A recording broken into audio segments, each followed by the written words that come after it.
Good morning. Good morning. Happy first day of spring. Happy spring equinox, everybody. Today is the day where the day and night are the same length. Yay! And thus the beginning of spring. Isn't that wonderful? Isn't that beautiful? Congrats. Congrats. You've made it to spring. We've survived. And now enters pollen season. Bro. God. I have a massive pollen allergy, so I'm just like, one fear. But I'm still ready for it, you know? That is simply how life be sometimes. But welcome, and let's see who all is here today. We've got who took my first? Oh my god, Nugget. Thank you so much, Nugget, for taking my first. It makes me very, very happy that you could be my first, Nugget. And then Daily Pillow, we got Rockadon, we've got Nugget, we've got Lazy, Alex, got Thesaurus, Step, CJ, D, Condrosito, Bread, Gakko, D. Welcome in, Leonix, Forcing, welcome in. I see you guys are already summoning the little fellas to cause mischief.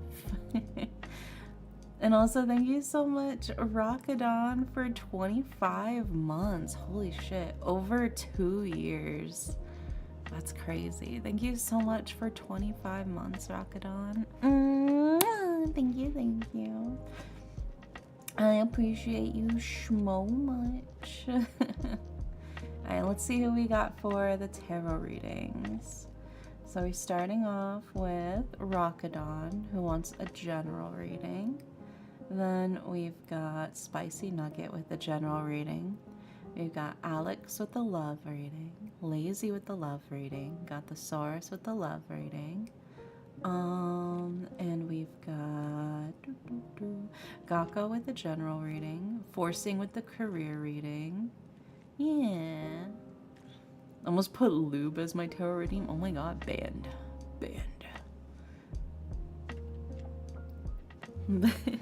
Well, welcome in. I'm still waking up. Oof. I got my coffee though. I didn't have a creamer, so I just had to use normal milk and sugar.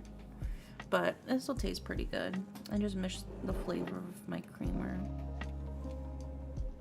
I really love the sweet cream creamer. There's something about it, it just hits.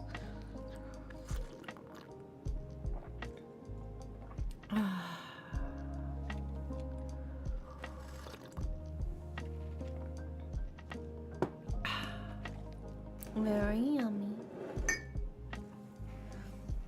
Yeah, sweet cream creamer is very good. Oh my god. Indie do the zing. Oh my gosh. Alright, let me grab my Yu-Gi-Oh cards then. I'm doing some artsies at the moment. Yeah. Feel free to chill. It's not gonna be anything too crazy or nothing. Alrighty, so starting off with Rockadon's general reading. You want the full spread then, Rockadon? And thank you for the 700 biddies, by the way, Nugget.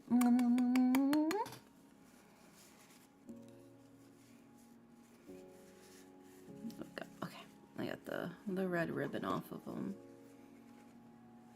This week went by fast. It is kind of crazy how fast this week's gone by. It's like, oh shit.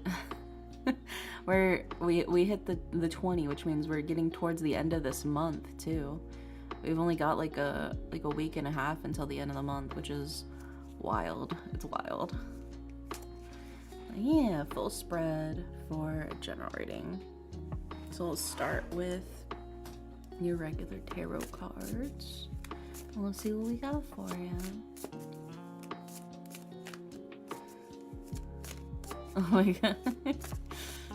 Let me get a +3 for personal use. Yeah, I got you. There you go. There's your 300. Thank you so much.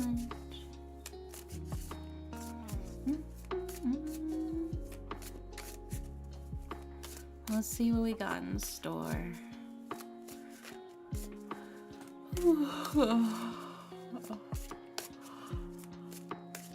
Oh man. Oh. I don't know why VTube Studio is so weird about making gifts as assets, because technically you can have gifts as assets, but the way you put them into the asset folder isn't just by putting the .gif into there. You have to get every individual frame and then put each individual frame into a folder, and then put that folder into the assets folder of VTube Studio, and then it'll make the gift, which is, it's so fucking weird, man. It's so weird. It's such a hassle. You'd think they figure out how to do like actual gifts. I don't know. It'd be like that. Crawl into the VIP redeem. Oh my god. Crawling. That's crazy. Oh, you're almost there. Yeah, that's really close. I believe in you. I need to see how many I have left. I know I should have a few left at least. But I'll see how many more I have left.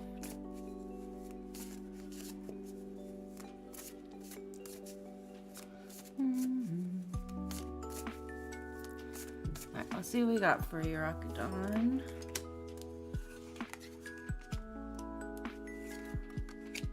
Oh. Okay, we got those for you. Now let's grab your oracle card.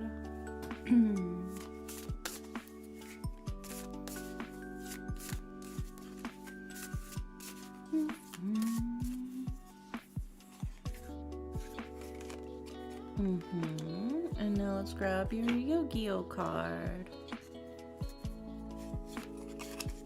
Hi, Jeremy. Welcome in. How are you?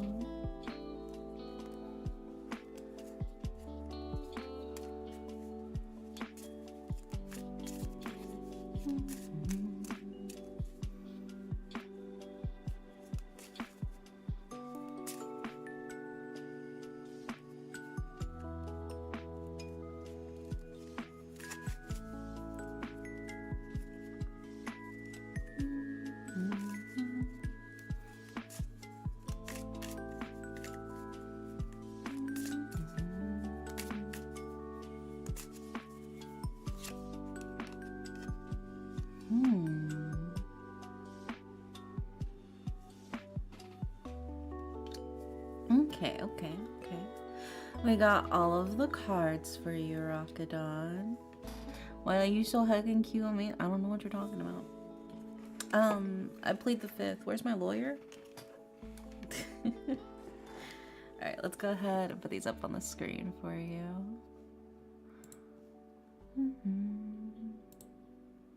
Starting with...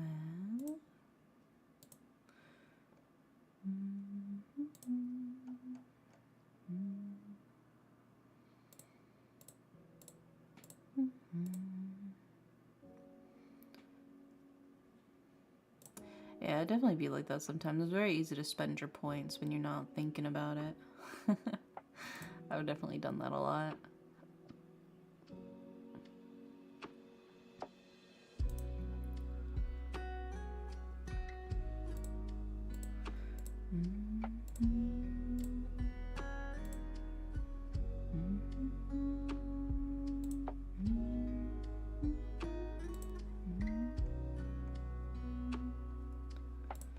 There we go. Alrighty.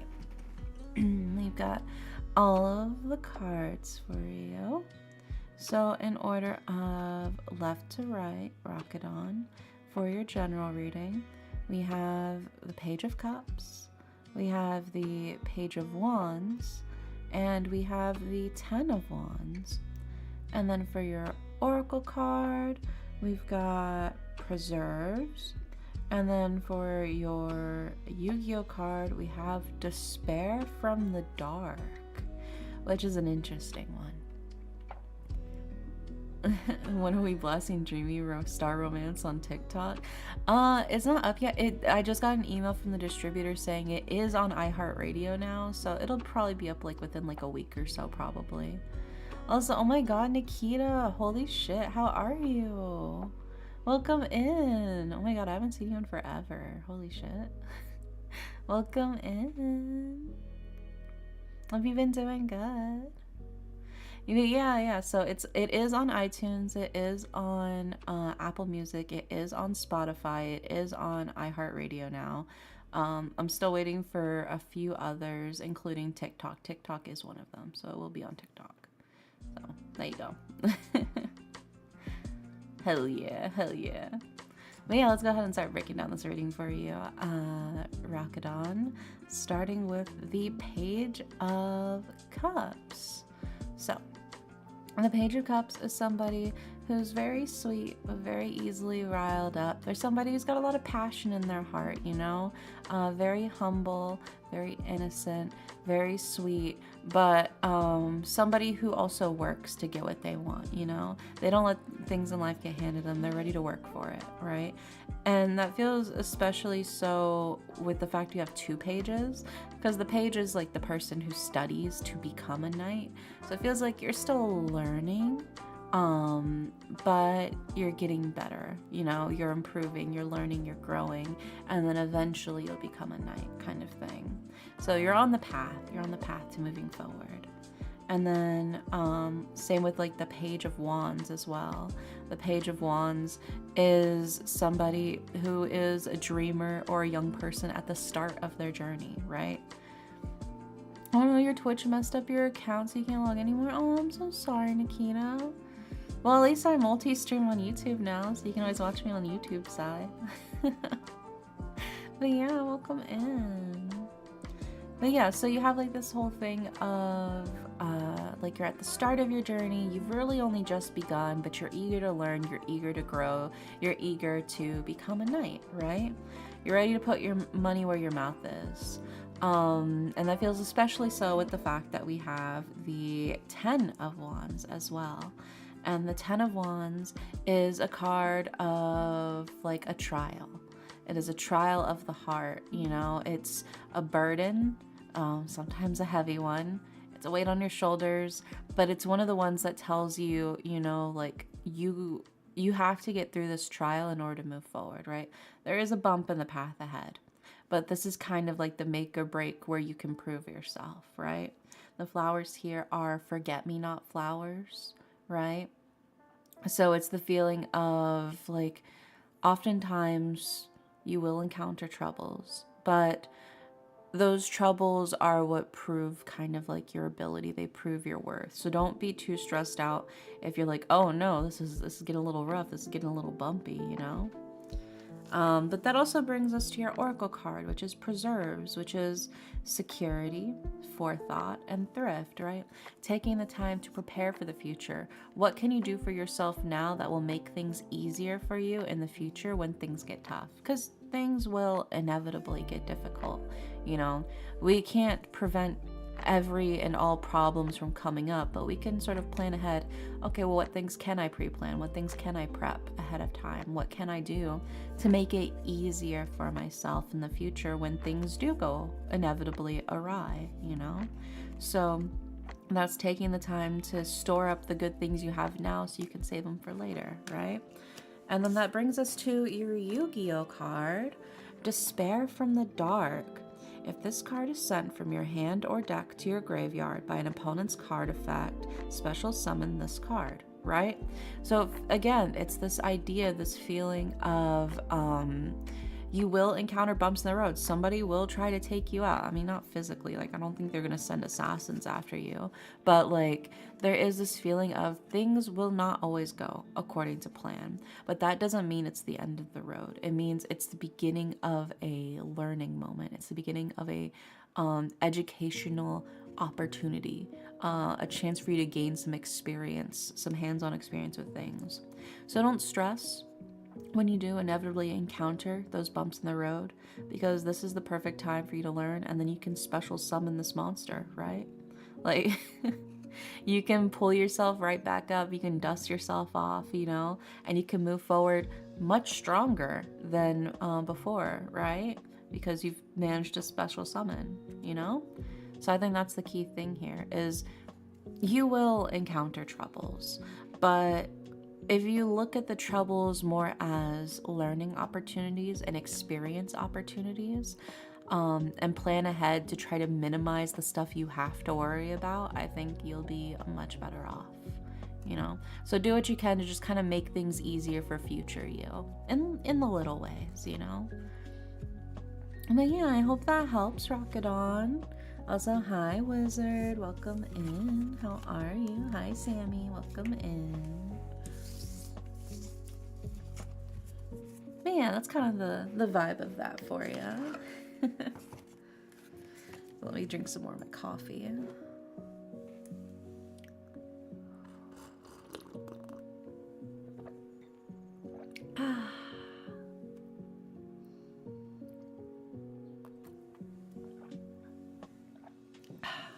Very yummy. Yeah, I hope that helps, Rockadon. Fingers crossed, fingers crossed. Okay, next up we've got Nugget. And Nugget also wants a general reading. And you want, so wait, Nugget, did you want the full spread or did you want just all Yu-Gi-Oh cards for your reading? Also, hi, Bearcat. Yeah, haven't been here in a little while. Is it okay to request a reading still? Yeah, if we have slots open, you're more than welcome to request a reading. I don't know if they're all taken or not yet. Let me see. Yeah, I think we still have at least one slot left. So if you wanna yoink it for yourself, you absolutely can. Can I get both?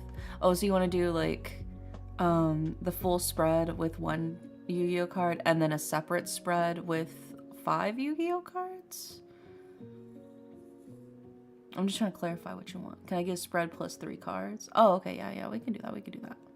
Yeah, we can do that. How can I request? Just the point redemption? Yeah, it's just the point redemption. No.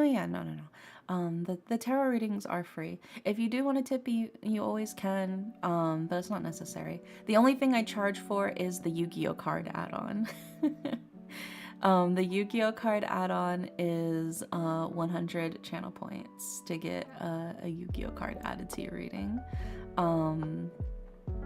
Or not channel points, it's 100 bits, sorry. 100 bits to get a Yu-Gi-Oh card added. If you're a sub, you get a free Oracle card. But everybody, regardless of, you know, whatever, gets at least the 3 tarot cards. So they're just all special little extras to spice things up, you know? That's all. Yeah, plus 1 card to everyone's reading night. Yeah. Let's go ahead and see what we got for you, Nugget, for your reading. So you want the full spread plus 3 Yu-Gi-Oh cards. So let's see what we got for you. Yeah, thank you so much, Leonix, for making the queue. I appreciate you. So hi, Trummer. Welcome in. How are you?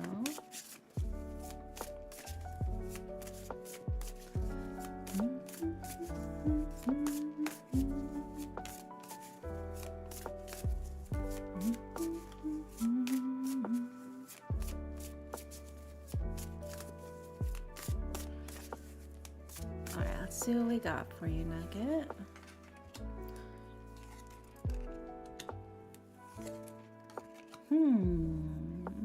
Okay. Big stuff happening over here. Big things. Real huge even. Some of the biggest things I've seen. Yep. Pretty wild, pretty crazy, if you will.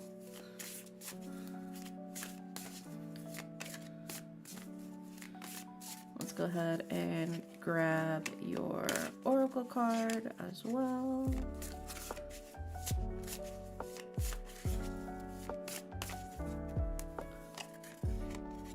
Okay, we can work with that. And now let's grab your 3 Yu-Gi-Oh cards.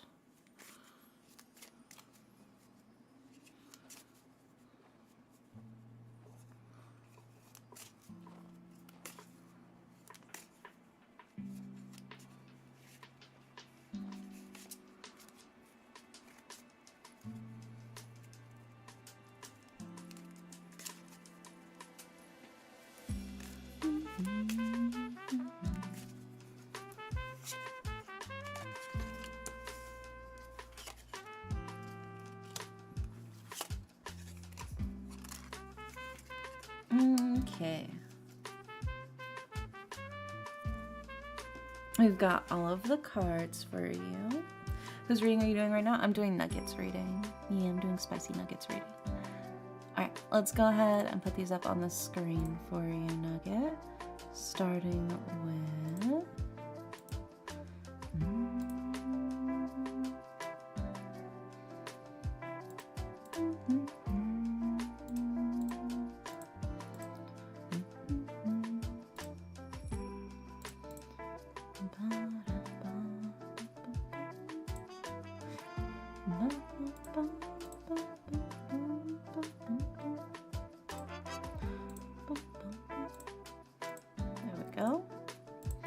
Alright.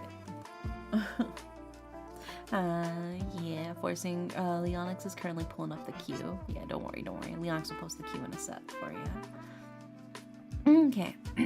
So, Nugget, for your tarot reading, in order of left to right, we have the reverse 10 of Cups.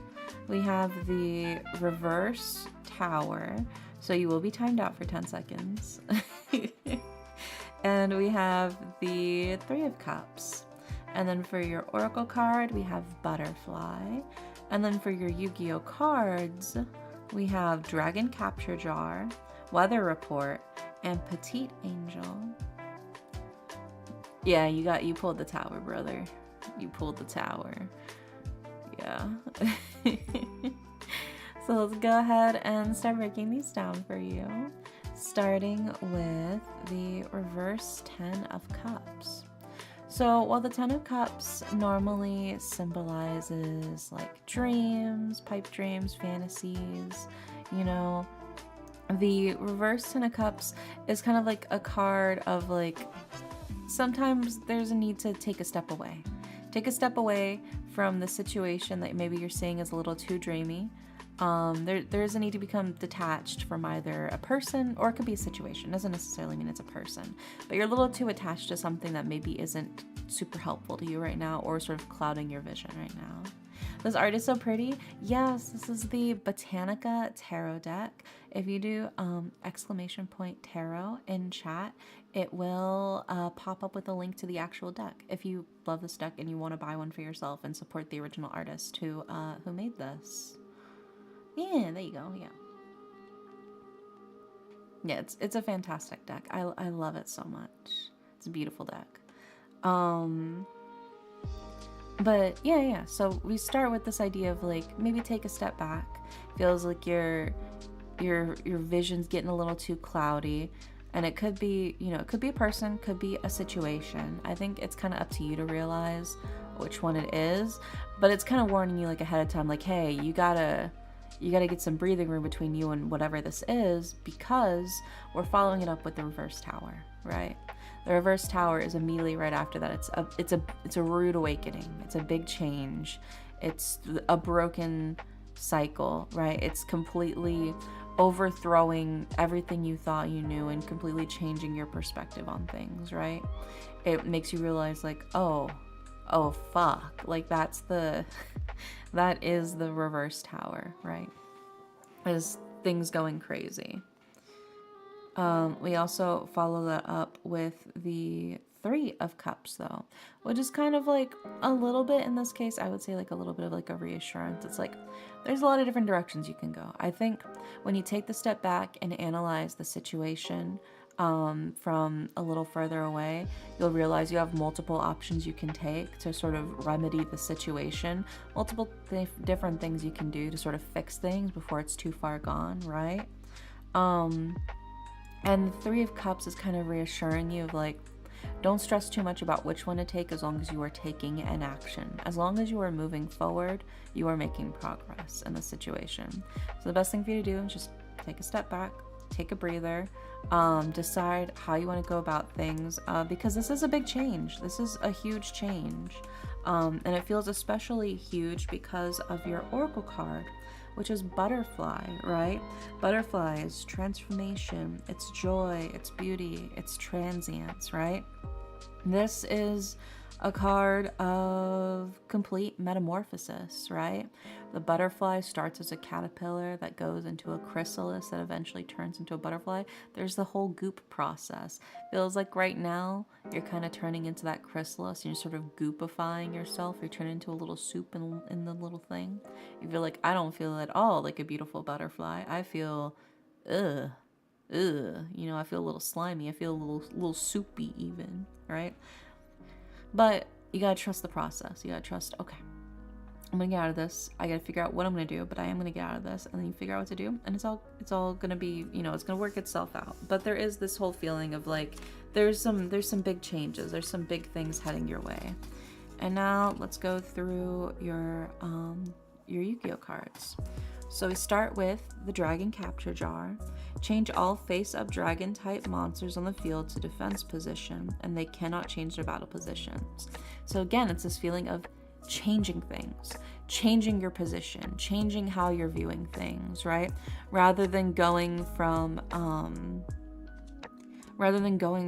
your attack position, maybe you need to take a step back, reorient yourself, go into defense position a little bit to realize, what the actual situation is, right? You have to readjust and reassess the situation. Follow it up with weather report, right? Destroys all opponents' face-up Swords of Revealing Lights on the field. If Swords of Revealing Light is destroyed, you can perform your battle phase twice this turn, right? So again, it's realizing what is happening on the field, and the field being your life in this instance, what's happening in this whole scene. I feel like there's something in this situation that is really rough, and it could be dangerous if left unattended, if left unseen, if left unchecked, right? So this is your chance to check it, right? First step, taking a step back, positioning yourself in a safe position. And then the next step is looking at the field, looking at the whole field, destroying what is going to hurt you, right? Well, hi, Jacob. Welcome in. And then once you've taken care of that, then you can make not only your move, but twice of your move, right? You go twice when you destroy a Sword of Revealing Light. So, I mean, that's like the whole thing, though, is the idea of sometimes you just have to take a step back, weather report. We got to look at what's happening on the field and, do you need to take an umbrella? And then that brings us to your third Yu-Gi-Oh card, Petite Angel, right? A quick moving and tiny fairy that's very difficult to hit. Sometimes it's more about speed rather than strength, Taking the time to notice what's going on and stop it ahead of time is way more valuable than just bursting through it after it's already happened, If you can avoid building, the wrong wall in a house altogether, that's going to be way faster for you than like Kool-Aid Man demolition style running through the brick wall after it's already been built to take it out, It's going to be, this is a chance for you to sort of be nimble and make your escape and not have to worry about things getting too much in your way. But you really do have to stop and reassess the whole situation. Because there's something here.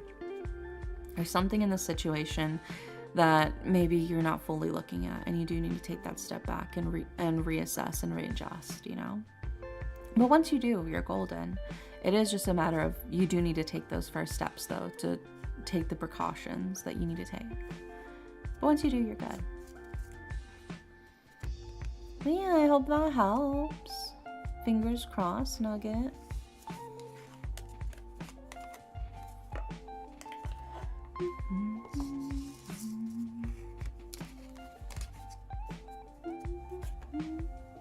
Alright, next up is Alex. Let me go ahead and sip some more coffee.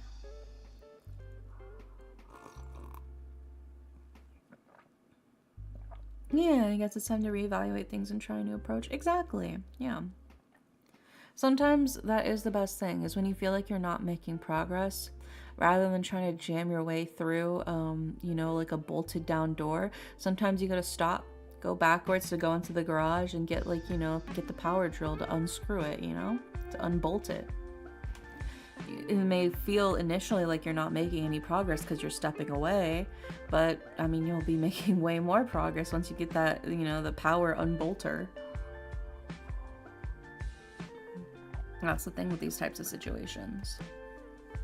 Also, hi, Coffee. Welcome in. Thank you so much for the work. Yeah, so let's go ahead and we'll do Alex is next. And Alex wants a love reading. Guess what? What is it, lazy?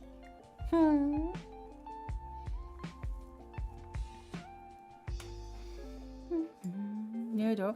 Oh my god, you did not just say that.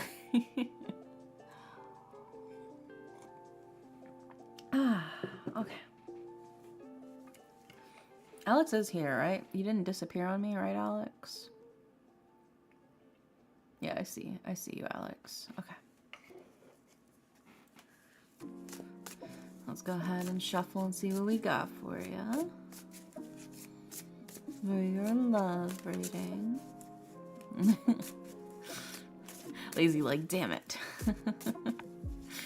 Thought you were gonna speed run to your spot, huh? It's okay. We'll get to you. I promise.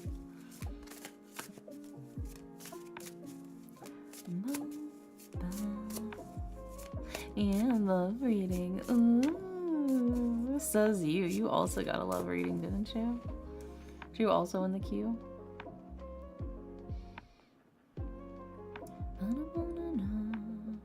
Oh, you didn't get one this time. Oh, okay, okay. I thought you also got one this time. I think it's because you got one last time. That's what I'm thinking. Yeah, I was thinking of last time. Last week.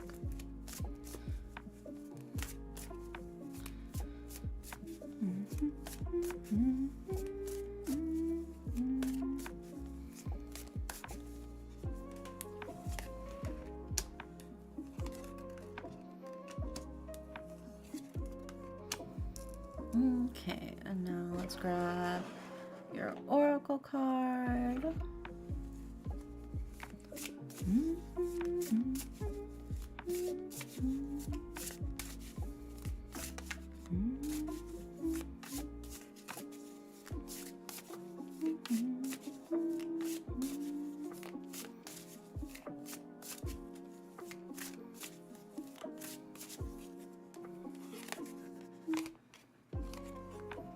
Very fitting, very fitting.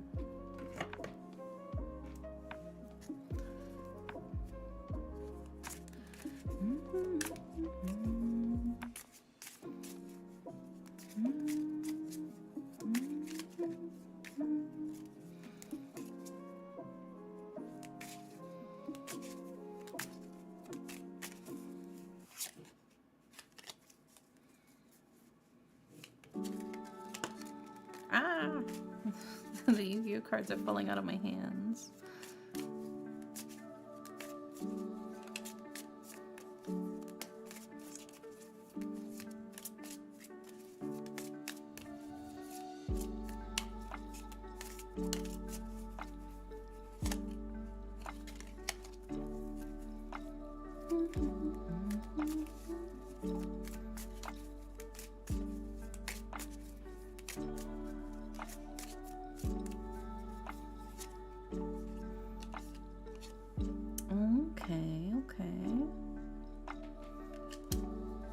We got all of the cards for you, Alex.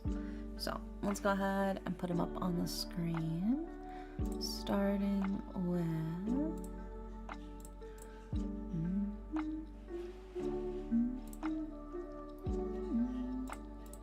And then we've got...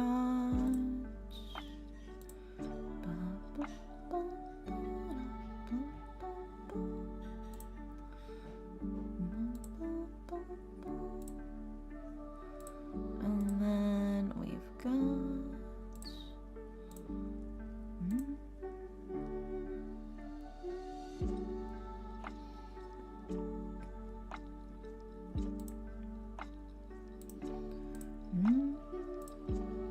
There we go. Okay. We've got all of the cards for you. So in order of left to right, Alex, for your reading. Also, oh my gosh, hold on. Harper just went live. Is it too late? Did I already miss it? I did already miss it. Damn. Okay, well, let me grab my daily juice real quick, you guys. I missed it. I missed yoinking the first. Damn it. Okay, yoink, yoink. There we go. And then, yeah. Oh, I hit a 10 stream streak too. I love you, Froggy. Mwah. There we go. Okay. I gotta lurk, you know. I gotta lurk on my favorite Froggy. Okay. Where were we? Okay, yeah. So I was gonna explain your cards to you. I'm at 302 over there. I'm at 348, so I got you beat. I won. But yeah, so we start with the Hanged Man, right, Alex? The Hanged Man is a card of reassessing, right? Recognizing what's holding you back, and letting go of the things that are weighing you down, right? It's a moment of suspension to stop and to think and to reflect, right? But we do follow it up, interestingly, with the Ace of Wands. And the Ace of Wands is the card of spring. It's the card of new and hopeful beginnings. It is the card of, you know, good luck. It's the start of something new. And it's also beauty in the simple things in life, right?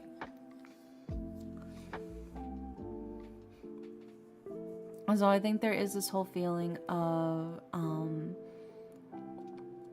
like something new is coming, something new is starting to blossom, starting to bloom. It's a new time, and I think this is the best time for you to really appreciate the little things in life, you know?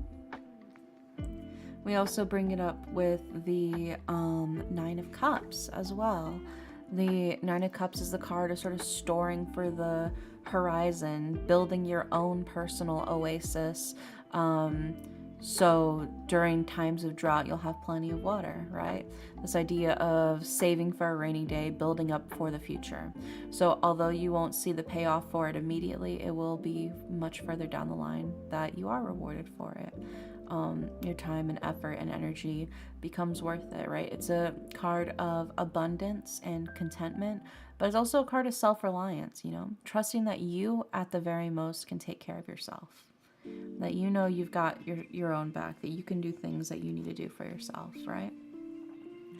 And then that brings us to your Oracle card, which is spring, right? So again, this concept of spring in your reading, which is rebuilding, it's awakening, and it's rebirth. It's taking the time for you to let yourself blossom, right? Also, Lexi, thank you so much for the follow. Welcome in. But yeah, so twice now in this reading, we have this concept of spring here. And while this is a love reading, to me, it feels like you're getting closer to like self-love and self-assurance and self-reliance, right? I don't know if this is necessarily reading as the spring of love with other people rather than a spring of you recognizing and you blossoming into who you are for yourself, you know? But it does feel very much like you're starting to become who you want to be. Very much so. And then that brings us to your Yu-Gi-Oh card, Mad Dog of Darkness. He used to be a normal dog who played around in a park, but was corrupted by the powers of darkness. You know, so there's this feeling of like, you know, all work and no play makes Jack a very dull boy. That kind of feeling of sometimes you gotta take breaks, sometimes you gotta take a breather, get some fresh air, touch some grass. If you stay in one place for too long, you start to go a little stir crazy. The best way to avoid it is to broaden your horizon, broaden your experiences, but mostly to take care of specifically yourself, right? You don't want, you know, the powers of darkness to corrupt you, you know? And that can be in a variety of ways. But I think the main thing is the fact that, you know, you just have to focus on building your own oasis. You have to build your own self-reliance. You have to build your own self-confidence. And I think when you do that, it'll make it a lot easier for you, you know. In terms of love, it feels like it's best spent right now with self-love. I want to climb a roof to see a horizon. Oh my gosh. Be safe though. Be safe. Be careful. It would be cool, but be safe, because I don't want to hear that you like fell off the roof or something and landed on like the pavement. That would not be very, very fun at all. That would be pretty not fun, actually. So, just be careful, you know, if you do decide to pursue that. But I believe in you, Alex. Okay, next up, we've got Lazy Soul. Shimaduras are just chilling. Yeah, they're just vibing. No stress, just chilling, just vibes. And Lazy also wants a love reading. I got you.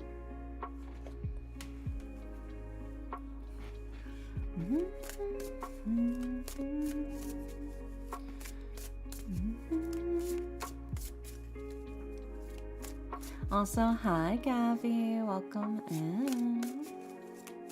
How are you?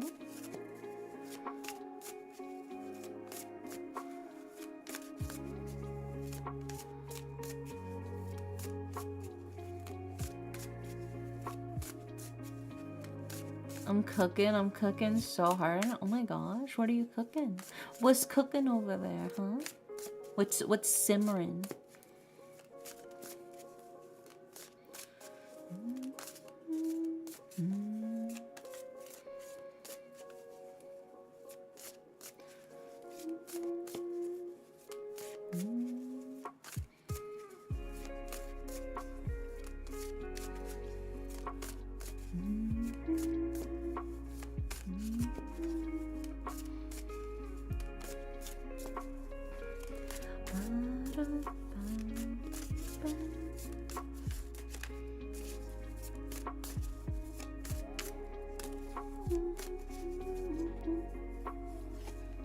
I mean, barbecue is good too, but I mean, there's plenty of good food you can cook without barbecuing. Like, I make a bomb-ass Spam fried rice. I love Spam fried rice. Writing is when I'm cooking up for hours. I've just been on fire, page after page. Oh my god. It's like that one gif of like the guy with like the fancy glove and like the parchment and like the feather quill, and he's like writing, the parchment's like lit on fire while he's writing. It's like that, but that's you. You can do it, Gabby. Spam fried rice is so good. Yeah, I love Spam fried rice. That's like one of my comfort foods. I'm so real with you. Especially because like you start with like the Spam, you like dice it, and you like you saute it, and you caramelize it with a little bit of honey and soy sauce, and then you add in like the egg, and you add in like the rice, and you add in, I usually add in broccoli because we always have frozen broccoli in the freezer. And then I'll usually add in, I got some garlic, I got some ginger, I've got, I also like to add, controversial, I like to add a little bit of ketchup to my fried rice. It's really good. It's really good, right? A little bit of ketchup. in the fried rice with like the soy sauce and the sesame oil and the garlic and the onion and the ginger. It's banger. It's banger. You can't go wrong with it. It just adds a little bit of like added sweetness to it, I think. Add ketchup is like Japanese omurice. Yeah. I mean, that's why I started adding ketchup in the first place, is because I had made a Japanese omurice and I really liked the flavor of the rice. And ever since then, I started adding a little bit of ketchup to it. Yeah, I love egg fried rice with some shrimp. Oh my god, you're telling me an egg fried this shrimp rice? That's crazy. Keeping notes to submit to Dere cookbook. Yeah, dude, the spam fried rice is so fucking banger, dude. I only use ketchup on eggs and burgers. It's always a surprise to see on other stuff. Well, see, the thing is, Gavi, if you like ketchup on eggs, then you will love Japanese omurice. Omurice is omelet rice, right? So it's fried rice with an omelet on top, and then usually they like draw in ketchup on top of the omelet. So it's the fried rice with the egg with the ketchup, and in the fried rice they also usually add like some sort of tomato sauce or ketchup to the recipe as well. Yeah. It is a Japanese Western style dish, so it takes influence from Western cuisine, but it's distinctly a Japanese dish. It's so good. It's so good. You see it all the time in like the Maid Cafe anime, stuff like that, where they draw like a heart or something on the omelet with ketchup. Yeah, it's so good. It's so good. Fantastic. Highly recommend making omurice. It's mind-boggling. If you've never had it before, Gavi, it's so good. You just make some like chicken fried rice, throw in a little bit of ketchup, and then top it with like a simple omelet, and then draw a cute little heart and ketchup on top, or just drizzle the ketchup on top, and then voila, dig in, eat it with a spoon. That shit is so fucking good. Seems like anytime my reading is up, we talk about food. Oh my god, Lazy, you make all of us so hungry. What the fuck? Because food is the window of the soul. I love food, man. Food is fantastic. I'm so glad I have to eat sometimes, because then it gives me an excuse to eat delicious food, you know? Like if I didn't have to eat, sure, I would save money. But the food is so wonderful. I love food. What a time to be alive with, like, you know, all the things we can make. I had butter chicken. Oh my god. Yum. Dude, butter chicken's so fucking good. Who doesn't love butter chicken though? Okay. Especially if you get like the naan bread, like some rosemary naan or garlic naan, and you dip it in the butter chicken to sort of soak up all the sauce. It's delicious. I don't usually eat. I like it, but it's cheaper to go without. I mean, yeah, of course, in the grand scheme of things, if it is much cheaper to not eat, but you know, but it's such a lovely experience. It's such a wonderful experience to make something delicious and get to eat it. When you make something that's really tasty, it's wonderful. There's nothing quite like it. Also, oh my gosh, Moa, thank you so much for the raid. How are you? Welcome in, welcome in. Guess what you're finishing after stream? Are you finishing the bread, Leonix? I was wondering about your bread update. Oh my god, I was like, you said you were gonna give me an update like yesterday, and then you didn't, and I was like, oh my god, where's the bread update? Oh my gosh, yes, I want to see your focaccia, Leonix. I was gonna turn out so good. But yeah, welcome in, Moa. How are you guys? What were you up to? You were playing DayZ. Oh, was it fun? Is that like a zombie game? I don't think I've ever heard of that. I'm finishing the focaccia. Yeah, let's fucking go, baby. Fresh bread, fresh bread, fresh bread, fresh bread. Yeah, focaccia bread with honey is kind of poggers. Oh yeah. Oh my god, Leonix, what are you putting on it? What are you putting on top? Well, there's like a lot of stuff you can put on top. You could put like roasted garlic. You could put rosemary. You could put salt and pepper. put onions, you could put tomatoes, like cherry tomatoes. What are you putting on top? Are you just leaving it, plain and classy, you know? And garlic confit. You made garlic confit. Oh my god, that's so sexy. Dude, garlic confit is so fucking good. It was stressful and scary. Oh no. Well, I'm glad you survived, Moa. Hopefully you can unwind and relax. There's no zombies here. You are safe. I promise. The only thing we talk about eating is food and not brains. You'll be okay. Alright, let's go ahead and put these cards up on the screen for lazy. Starting with...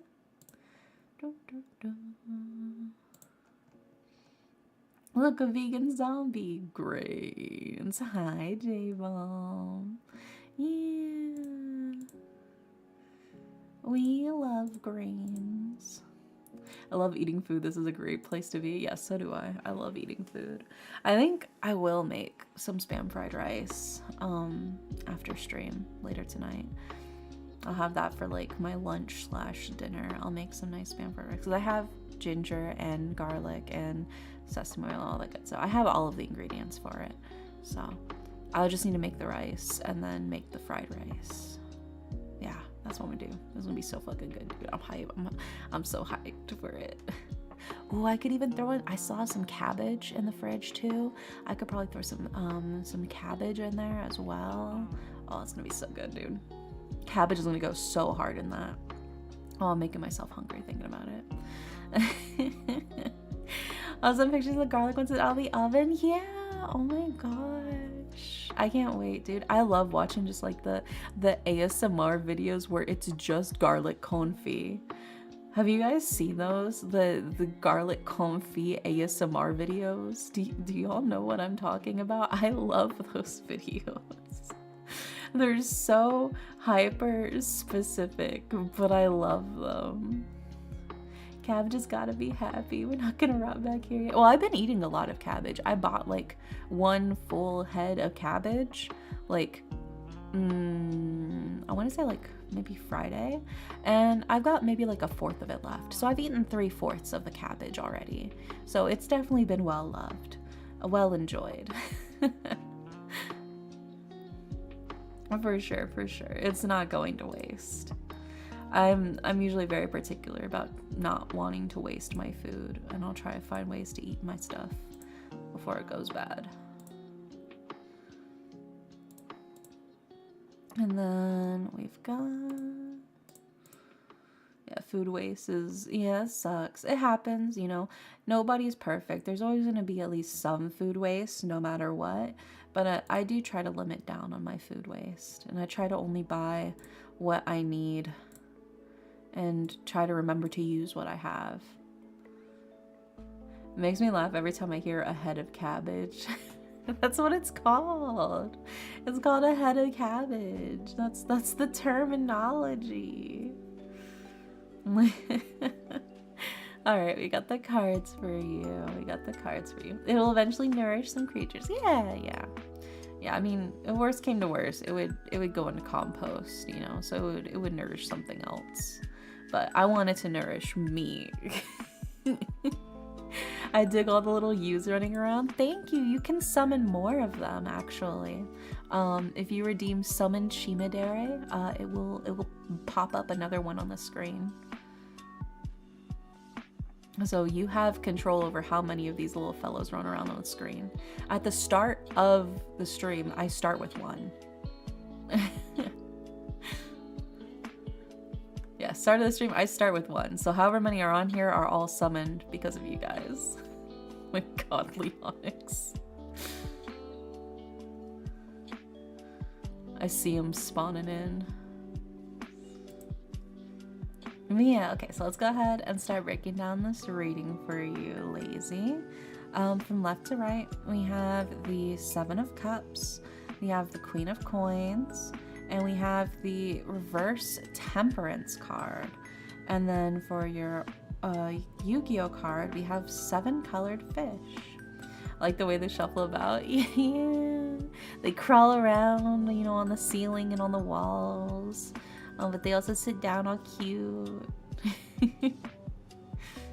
They're just living their lives. They're having a good time. You know, that's all we can really ask of them.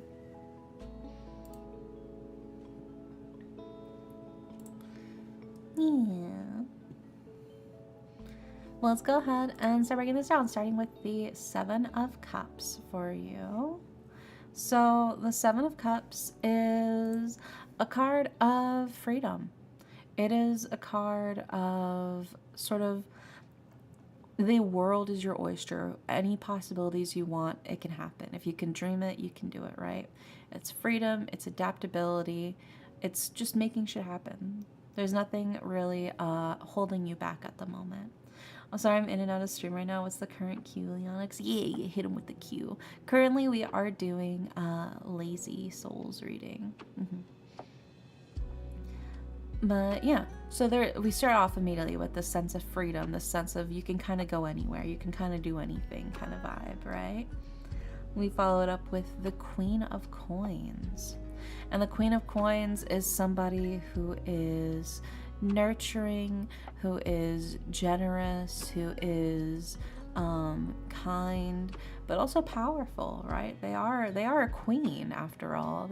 They have this sense of royalty, this sense of like elegance and power to them. They're not overbearing, you know, but they do have like an aura around them in that sense of somebody who wants to take care of others, who wants to be there to help support and lead other people in the direction that they need to go in. It's this sort of like quiet elegance.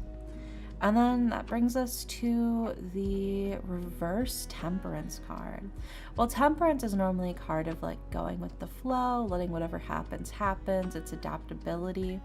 In its reverse though, this is kind of a card of feeling like you're stuck, you know? There's this feeling of like a dam in the river. Rather than the river flowing freely, it feels like things are sort of blocked up. You know, it can feel like the water's growing muddy. It feels like things aren't running as clearly and as simply as you want them to. And that can be a little frustrating, you know? Also, hi, Fi, welcome in. But I think that's sort of the key feeling that you're feeling right now is you're like, the dam feels like it's blocked. It feels like I'm not really getting anywhere. It feels like things aren't really happening as they should be. But we do follow it up with your Yu-Gi-Oh card, which is 7-colored fish. A rare rainbow fish that has never been caught by mortal man. I think you're just waiting for the right fish, right? You're not out here ready to catch any old fish that comes your way. You've got your eye on the prize. And it feels like it has the possibility for you to really catch one, you know? For, in this case, for you to find what you're looking for, who you're looking for in terms of love. I think if you, you know, you keep holding out, it will work. But don't stress too much about finding them, right? It'll come to you. Love finds a way to come to you. I think that's sort of the key thing here. Is you're holding out, waiting for it, but you're also like, oh God, but I am waiting so long to find it. But it'll come. It'll come. I think there's no need for you to stress about not having the love that you want right now, if it's not here yet, because it will come. And sometimes it's just a matter of biding your time. Don't compare, you know, the speed of things, especially if you're starting to get in like your mid to late 20s or early 30s, and you see maybe other people around you have a lot of partners or whatever. You've probably already seen some of your old friends from high school get married and post like baby pictures of their children on their Facebook page, and it feels weird because you're like, y'all are like 23, why are you married? Like, you're so young. You're married and you have a kid already, like in this economy. I know several people like that from my high school who got like married to like their high school sweetheart and like had kids and stuff. But you know, good for them. But it's also like, holy shit, you guys are so young though. Like, you guys are so young though. So just pace yourself, you know, don't stress too much. You go at your own pace, and it'll all work out in the way that you want it to work out, as long as you don't try to rush things. You know, don't compare your love life to everybody else's around you, because you're aiming for the big fish. You're aiming for the big kahuna over here, right? You got your eyes on the prize. You want the 7-colored fish, and I think you'll get it. You know, you got this, Lazy. I believe in you. I think it can be very easy, especially with like social media and stuff, to see, you know, what feels like everybody else kind of moving way, way faster than you at different like landmarks of life. But don't worry about it too much. Don't stress about it. They got their own problems. They're just not posting the problems on social media, you know? But Dara, you silly goose, Lazy is looking for a person, not a fish. I mean, how do you know? Maybe what Lazy wants is like a mermaid, you know? Half person, half fish. Maybe they're freaky like that. You don't know. You don't know their life.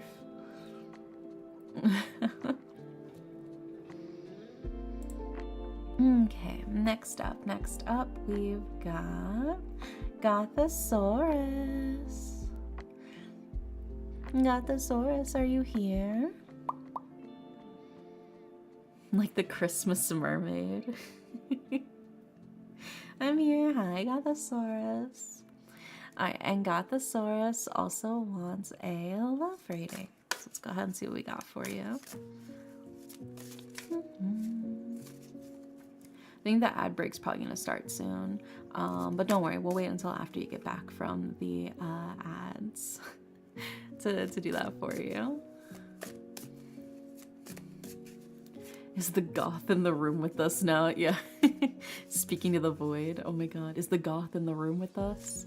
Can we sniff her out? Hell yeah.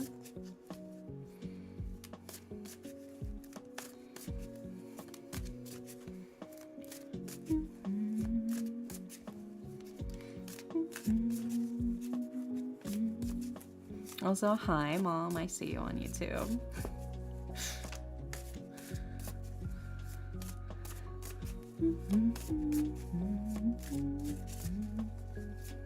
You guys in chat, you want to say hi to my mom? Be polite. Be polite. I want you on your best behaviors.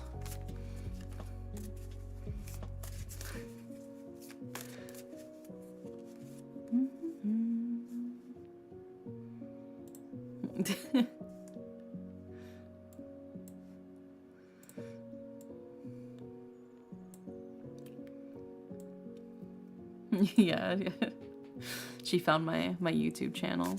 When I first showed her my music, I was like, hey Mom, look, these are the covers I did. She's like, oh, that's nice, sweetie. She thought I just did the art for them. She didn't realize I was singing them until like way later, like almost 2 years later is when she realized that I was actually singing my cover songs. She thought I just did the art for it. I was like, no, she's like, wow, this one sounds just like you. This last one that you just did, it sounds so much like you. That's crazy. I was like, it is me. It is me. That's why it sounds like me. That's me singing. What?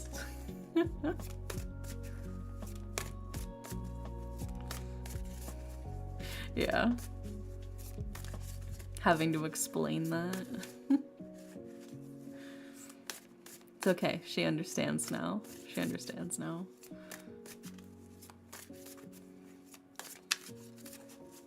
Yeah, chat's all saying hi to you. They're all on Twitch right now, Mom. So you can't see them. You can see them on the screen, though. You can see them talking on the screen. Oh my gosh. Freeman. Hi, Freeman. Welcome in. Thank you so much for the raid. How are you? The Infinity Freeman children are saying howdy. Oh my god. You have Infinity? That's crazy. There's so many. I see silliness runs in the family. Yeah. I'm down with the kids now. Oh my gosh. The joke's on you. My chat already knows I'm cringe. You can't out cringe me on my own channel. I told them how I dyed my hair black one time, but my natural hair color is black.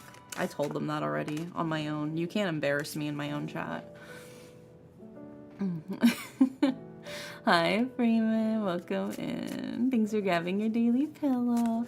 And thank you so much for the resub at 9 months. Oh my god. Oh no, 11 months. Oh my god, you've been sub for 11 months. Thank you so much, Freeman. Mwah. My Shimeji kiddos are too powerful. Yeah, you got your little fellows crawling around on the screen too. It looked like an oil slick. Oh no, that was a different one. No, I'm talking about when I got black box dye and I dyed my black hair black. No, the oil slick was cool as fuck. Yeah, one of my mods says, sorry Dare's mom, he's already humiliated himself publicly on numerous occasions. Yeah, I do it for something called internet clout. Yeah. You've always tried your hardest, Mom, to embarrass me, but joke's on you. I can embarrass myself just fine. I don't need your help. Alright,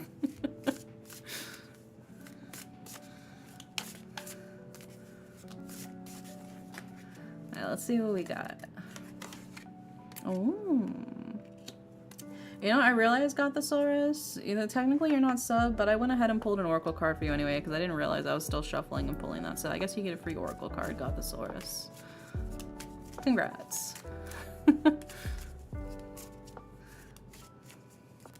We're immune to each other, neither can embarrass the other. Yeah.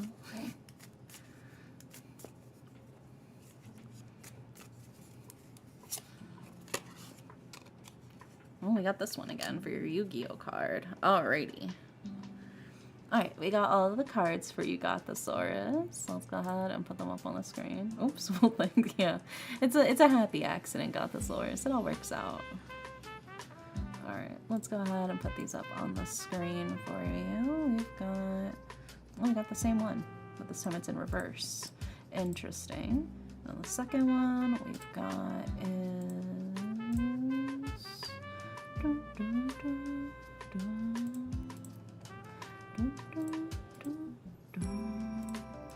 And then the third one is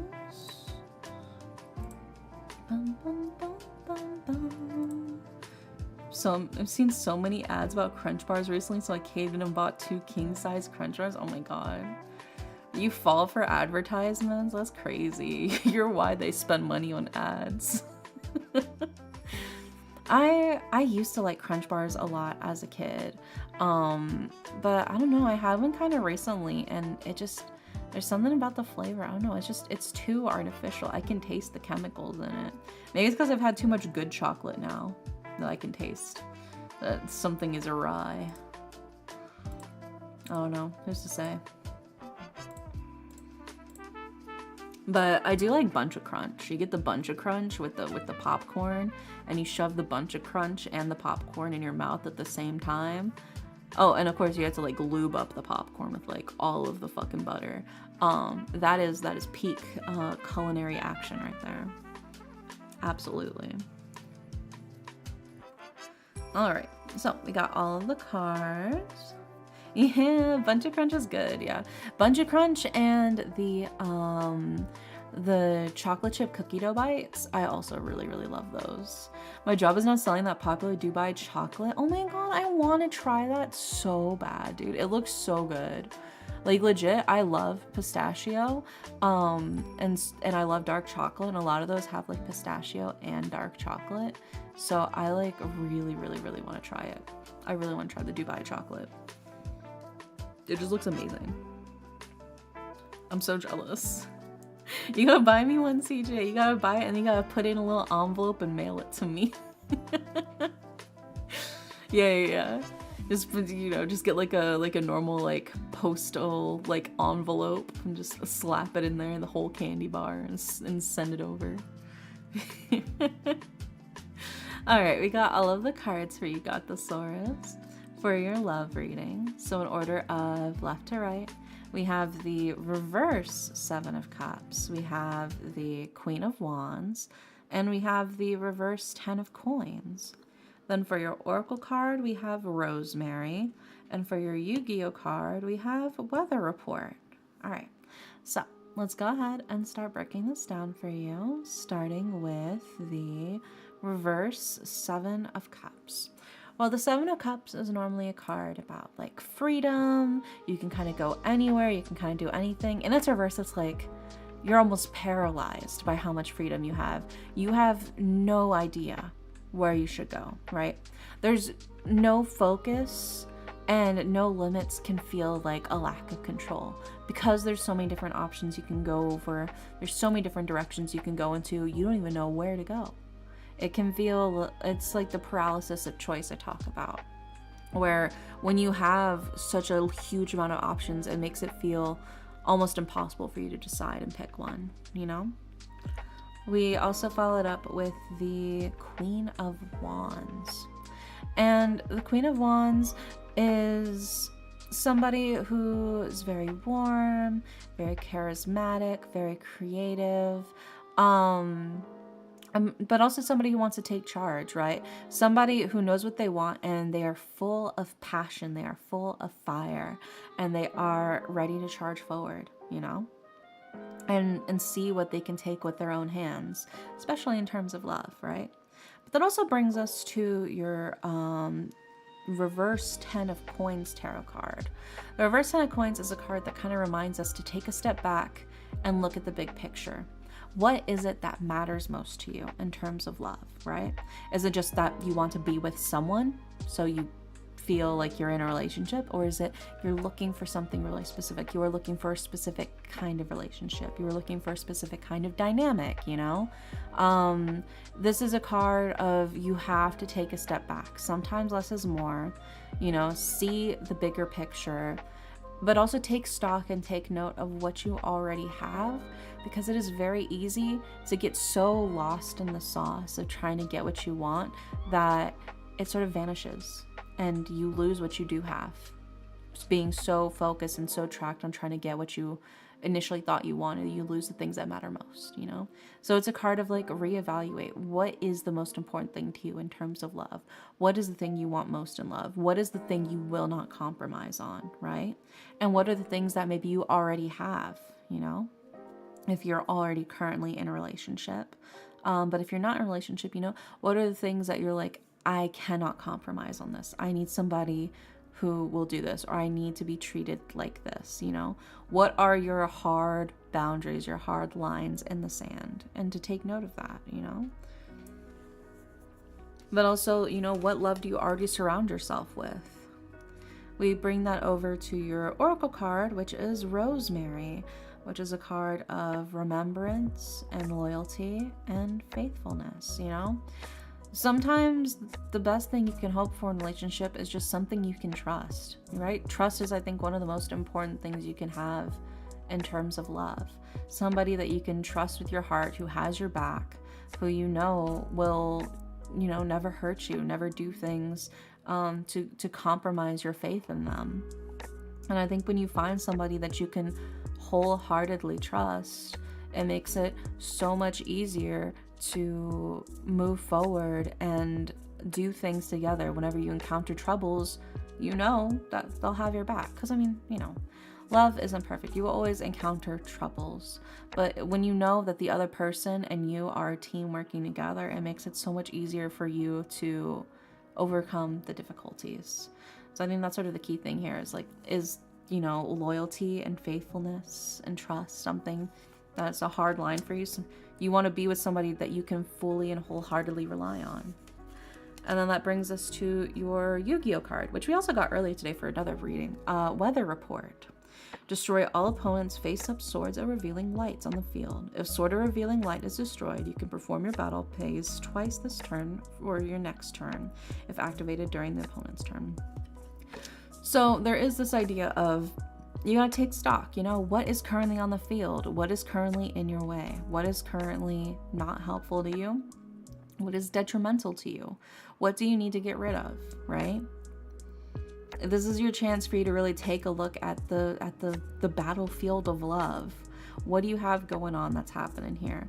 What do you need to take stock of? What do you need to take note of? What do you need to focus in on, right, in order to make your move? I think that's also sort of like a key thing here, is what do you need to focus on in order to make your move? I think if you keep all of this in mind, you know, this can help you sort of refocus and reshift where you need to go. Because like I said before, with that reverse Seven of Cups, it does feel like you're a little overwhelmed and a little lost of what direction do I even start to look in? What direction do I need to even go in? Well, I think it's a matter of, well, what are you specifically looking for? I think if you personally pare down and narrow down your options for yourself, it will make it a lot easier for you to pursue. I think you're casting so wide of a net that all of the fish you can potentially catch is way too huge for you to lift out, right? You're casting this huge fishing net in hopes of catching a fish, but now you're catching so many fish, you're like, wait, oh fuck, I don't have the arm strength to be able to lift this giant net out. Maybe now's the time for you to get a smaller net, you know? It's okay. It'll be okay. But I hope that helps, Gothosaurus. Fingers crossed. Sometimes the best thing to do is to narrow your options. As crazy as that sounds, sometimes it's better to narrow your options. Making a larger, you know, pool to draw from isn't always necessarily the best thing to do. But yeah, I hope that helps, Gothosaurus. Fingers crossed. Alrighty, next up we've got Gakko January. Are you here, Gakko? I'm gonna sip my water. Gotta stay hydrated.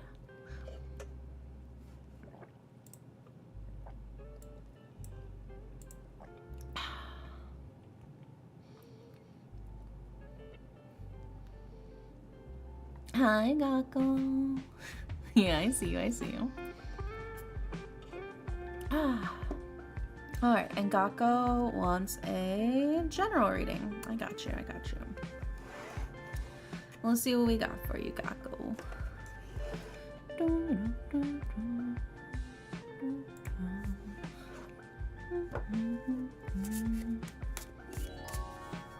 Witchy Gremlin, thank you so much for the follow. Welcome in. How are you? How's it going? What's poppin'?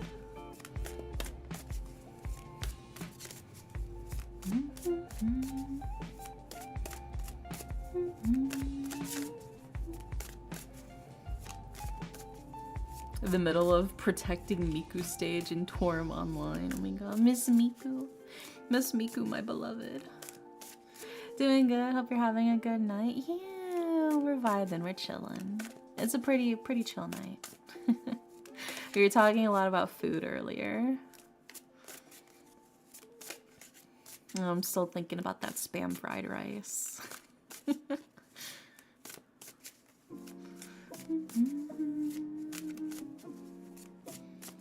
So Gakko's general reading.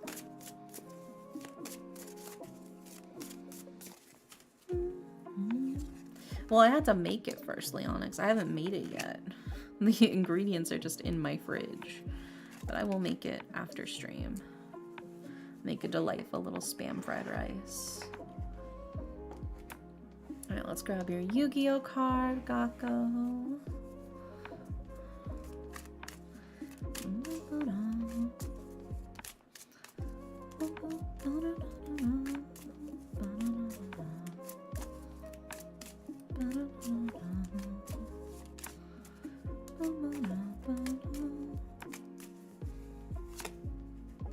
Oh, okay. Alrighty. We got all of the cards for you, Gakko. So let's go ahead and put these up on the screen, starting with...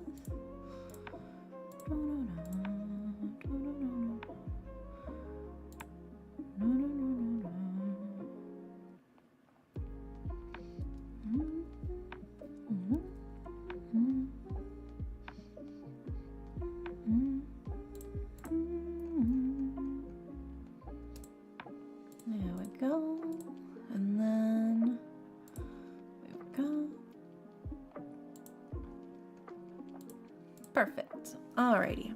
We got all of the cards for you, Gakko, for your general reading. So in order of left to right, we have the Four of Cups, we have the Star, And we have the reverse hermit. So let's go ahead and start breaking these down for you, starting with the Four of Cups. The Four of Cups is a card of, there are multiple different options you could take. There are, different paths that you can choose to walk. But this is a card of like, while opportunities may be abundant, this is the chance for you to really stop and think and focus inward before you make any decisions. Because one of these will definitely fit you better than the others. There are certain paths that will definitely fit what you're going for a lot better than other paths. They're not necessarily bad paths, the other paths. It's just, there's definitely some options where I think if you think it over, you'll be like, oh yeah, this one I think is actually the best one for me to pick, right? So that's what the Four of Cups is about. It's taking the time to really stop and think and reflect about what direction you genuinely want to go in, and then picking and choosing that. And it feels like this is sort of coming from the sense of trusting your intuition and trusting that you want to sort of transcend and you want to grow. I feel like this is also a chance for you to really like meditate and really stop and think about it. What do you want in your life? What do you want to make happen? That's what the Star card is all about. It's the chance for you to let things bloom. The Star follows right after the Tower in Major Arcana. So it's after it feels like things have already crumbled down is when you find your hope and you start to rebuild and you start to grow, right? This is your chance to pull yourself up and bring yourself into a new direction, not giving up hope. That is what the Star card is all about.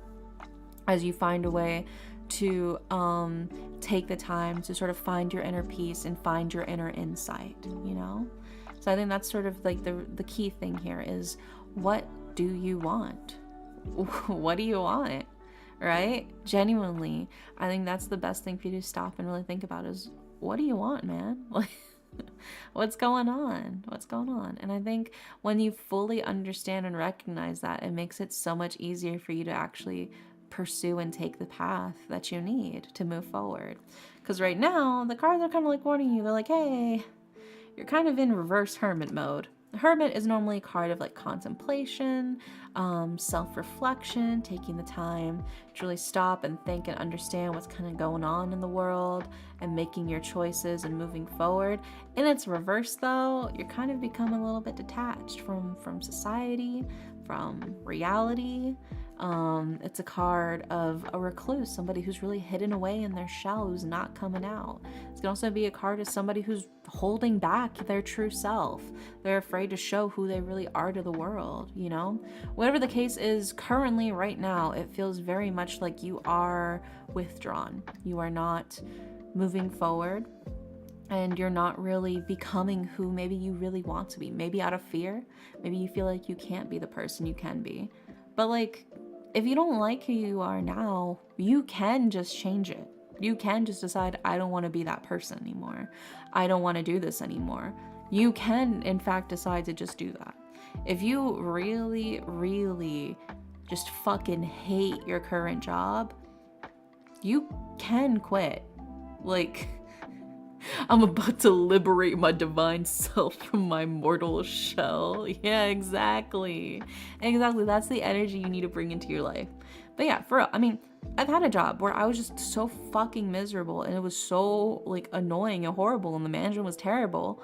I fucking walked out and I didn't go back in. You can just do that. You can, if you want to be like more responsible about it, you can like also start just prepping by looking for a new job while you're there, start sending in applications to other places kind of thing while you're still there. So you can just leave. But if you're where you are right now and you're like, I don't want to be here, you can change it. You can go, I don't want to be here right now. I'm going to start looking for what else I can do so I can get out of this situation. And I think that it doesn't necessarily have to be a job. It can be any sort of situation. It could be, maybe it's a relationship. It could be love. It could be, I'm not happy in this relationship. Things aren't how I thought they would be. I'm not feeling like my best self, Okay, well, what will help you feel like your best self, That's another thing to sort of think about in that sense, is the idea of, what do you want? What do you want, Gakko? That's what the cards are saying. What do you want? And then take the time to stop and think about how you can make that happen. Because you can. If you want something, then think about how you want it to happen and do it. And for me, it feels like one of those things is sort of coming out of your shell and being who you want to be. And we talk about this with your Yu-Gi-Oh card as well. You got Sylphied. This card cannot be normal summoned or set. This card can only be special summoned by removing from play one wind monster in your graveyard. When this card is destroyed as a result of battle and sent to your graveyard, your opponent discards one random card from their hand. So this idea of there is some sacrifice necessary.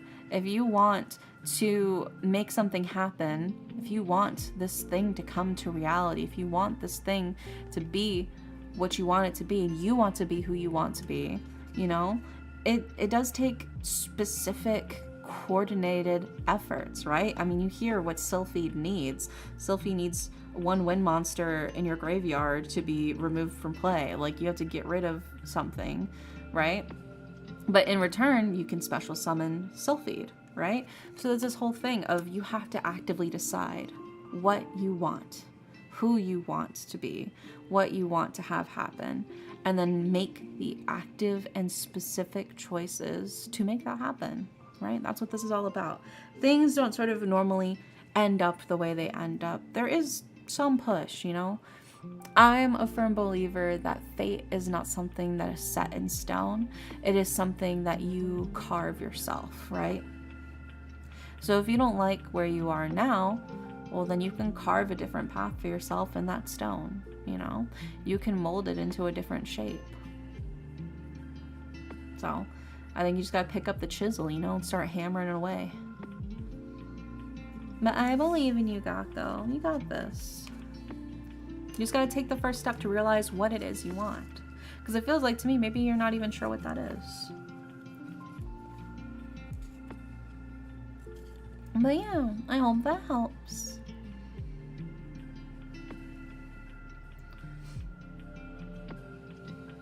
Oh yeah, are all the slots taken?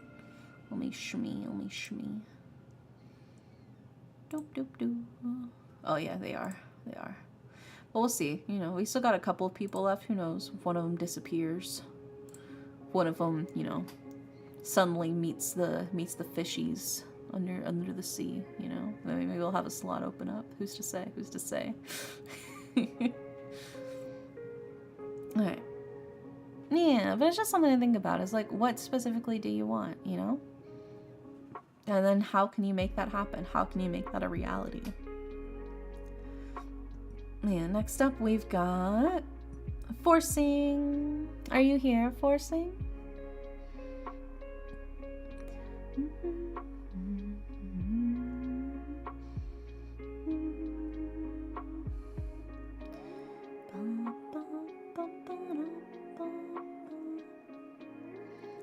I may just be, oh my gosh, Forcing alert.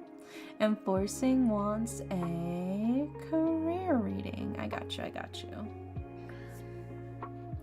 I'm in love with the lo-fi music, so relaxing. Yes, I am playing the Springtime Awakening playlist on Spirit City Lo-Fi Sessions. I love this game. We play it technically, I put in like air quotes, technically we play it every Tuesday for co-working. It's a really great co-working / productivity tool that really helps kind of keep you focused. It's got the built-in playlist, it's got to-do list, it's got like a Pomodoro timer, you can like decorate everything. It's really nice. They're coming out with the kitchen DLC update, so you can like cook and like wash dishes and stuff like that. I'm hyped for it. We'll be doing that next week when the DLC releases, which I'm so fucking excited for. Also, thank you so much for the sub with Prime, Witchy Gremlin. Thank you so much for the sub. I appreciate ya. Also, hi Cola, welcome in.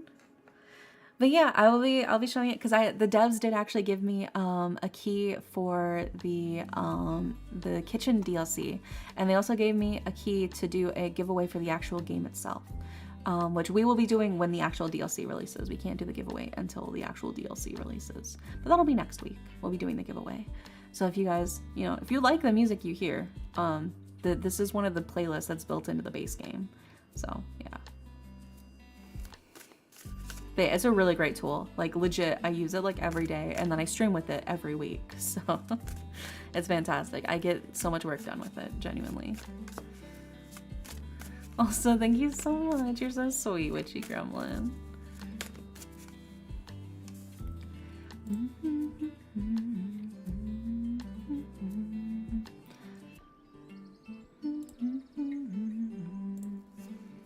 Yeah, let's see what we got for you. Forcing for your career rating.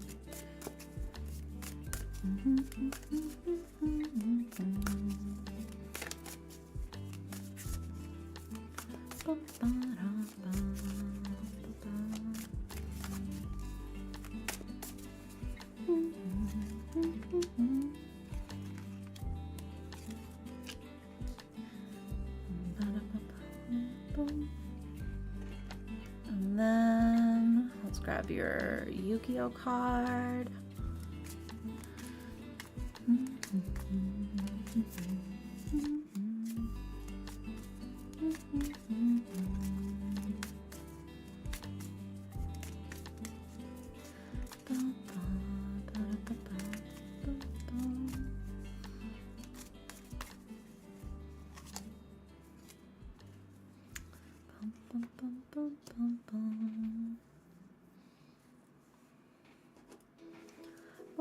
I gotta pull up the definition for this Yu-Gi-Oh card.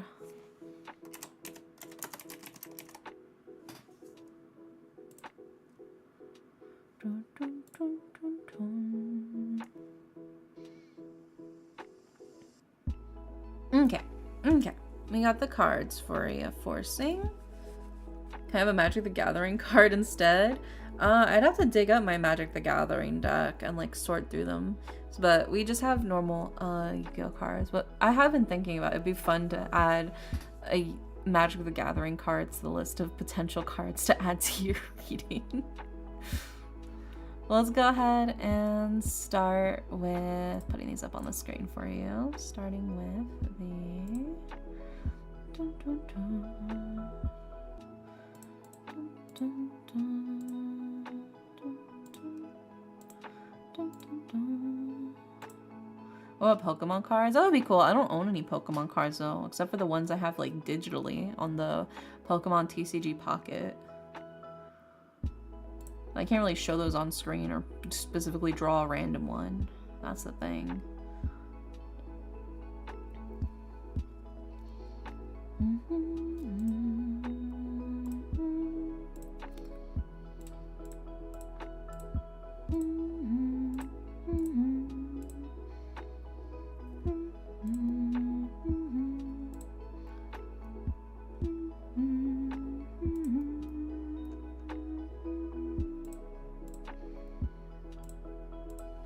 There we go. All right. We got all of the cards for you, Forcing, for your career rating. So in order of left to right, we have the reverse Page of Cups. We have the Ace of Coins. We have the reverse Knight of Swords. And then for your Yu-Gi-Oh card, we have Brain Control. Hi, Nugget. Yeah. Let's go ahead and start breaking this down for you, starting with the reverse Page of Cups, right? So the reverse Page of Cups is somebody who, well, normally the regular Page of Cups is somebody who's sweet, humble, innocent, hardworking, but very much wears like their heart on their sleeve, right? In its reverse, it's somebody who's maybe a little bit more absent-minded, so he's kind of got their head in the clouds a bit. They're somebody who's very easily in their own little world in that sense. Is midnight too late to want chicken nuggies? It is never too late to want chicken nuggies. I believe in you. Go forth and enjoy your kin. Enjoy.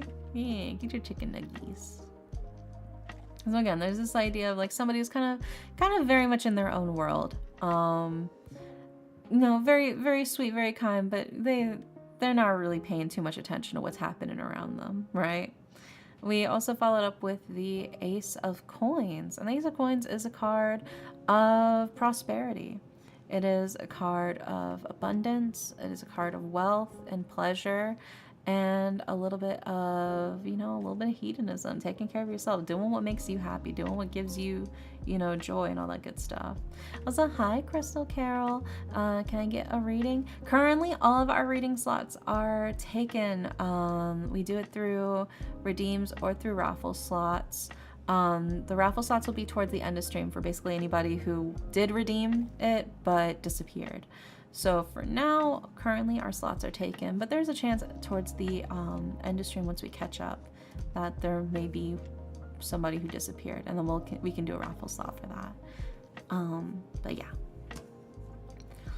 And then, so yeah, a little bit of hedonism, a little bit of prosperity, abundance, bringing things in. But it's also a card that's like, you know, like, hey, you got a lot of really good things happening for you right now. Just, you know, be careful that you don't want to turn into Midas. You know, you don't want to turn into King Midas. A golden touch can ruin things. Just be careful. But it feels like things are doing well. Things are doing pretty well in terms of maybe money and prosperity, right? That also brings us to your next card, which is the reverse Knight of Swords. And the Knight of Swords is very quick, very, very quick to slash, very quick to bite, right? You can see the Venus flytraps here, very quick to snap on what they think is an opportunity. And it's reverse. It can be somebody who is maybe a bit too ambitious, somebody who is willing to use people for their own means to get their own gains, right? I'm not saying this is necessarily you, but it feels like it's kind of warning you, like, be careful that you don't become somebody who will use other people as stepping stones for their own desires and for their own wants, right? It's not necessarily saying that's you, but it's saying like, hey, be careful. It feels like you could be teetering on the edge. This feels like something that you might end up doing, you know, which wouldn't be very nice. It wouldn't be very nice to do that to other people. There are ways to get what you want and to build yourself up without having to tear other people down to get it, you know? And I think that's just something to sort of keep in mind here. And then that brings us to your Yu-Gi-Oh card, which is Brain Control. Brain Control. Pay 800 LP, then target one face-up monster your opponent controls that can be normal, summoned, or set, and take control of the target until the end of phase. So it feels like the best thing for you to do if you want to improve in your career is, you know, I think recognize what maybe you could actually have control over, what you can actually make happen, right? It is a price to pay. I think if you did want to use other people as a stepping stone, that is technically a path that you could take, but it doesn't feel like it's a very good one because it does come at a cost. I mean, 800 LP is pretty steep. 800 LP is pretty pricey. Sure, yeah, then you could take, you know, control over something that wouldn't normally be within your control, but is it worth it? You know, 800 LP is the difference between winning the game and losing. And if you do all of that, you make all the sacrifices only to lose, you know, it feels very much like it's not worth it. So I think it is a matter of what is most important to you. Is it just simply winning the game, you know, or is it taking your time to build up something sustainable and proper for yourself? So should I quit my job? That's not really a question that can be answered here. 800 LP is like 1/10 of your life in the game, but that's still a chunk. I mean, if you're getting hard hit, 800 LP could be what it takes for you to win, you know, especially if you're coming in clutch. If things are difficult in the battle, that's not like cheap. That's 10% is still, you know, ooh, okay. Especially if you're low on health, you know. If you already got like half of your health is taken out, that 10% starts to matter, you know? And I think in terms of should you quit your job, I mean, it's not really something that the cards can straight up tell you is if you should or shouldn't quit your job. That's something you ultimately have to decide for yourself. But to me, it feels like maybe you're caught up in your own world of what you want and who you want to be, that maybe you're not recognizing what you already have for yourself. You know, so I would take the time to really stop and think about what it is you already have and what it is that you want and what is sort of the big difference, right? And what it is you want in terms of realistically, you know, like you could be like, oh, I want to be a millionaire, you know, don't we all? But like maybe it's I want to have financial stability. I want to have a job where I'm paid, you know, a living wage. Okay, well then maybe does your current job do that? No? Well then yeah, maybe then you should start looking for a new one.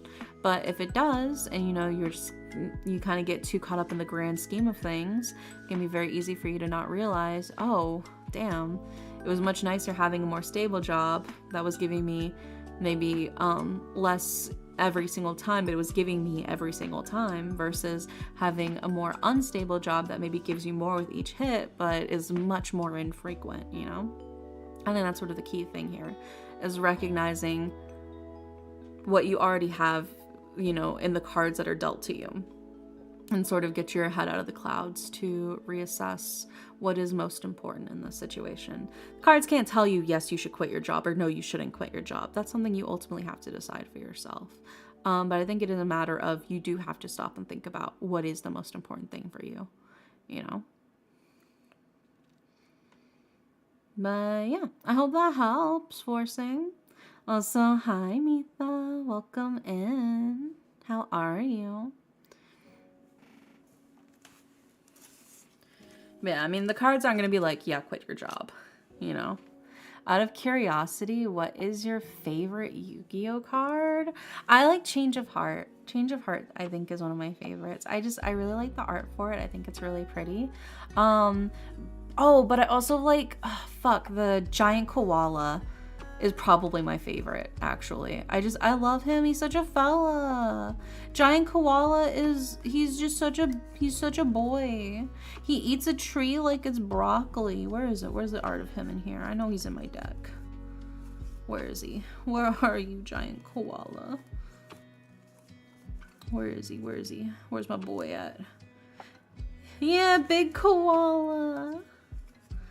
I love him. Big koala, a species of huge desk koalas. He's meek, but people are afraid of him because he's very powerful.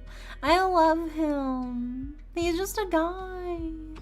Yeah, he's my favorite. He's my favorite. But in terms of art, I think I like Change of Heart. But in terms of just fella, you know, choices, Big Koala. He's a banger. You can't go wrong with Big Koala. Big Koala is the homie. I just want to snuggle him. He'd be so comfy. Imagine you lay on top of his tummy and you just take a nap on top of it. It'd be so wonderful. You're like the world's most giant plushie. It'd be fantastic. That's what I want. That's what I want in my life. I want a giant koala. I want Big Koala to hug me. I also want that life-size Snorlax plush. As you can see, also Snorlax is my favorite Pokemon, if that also says anything about me.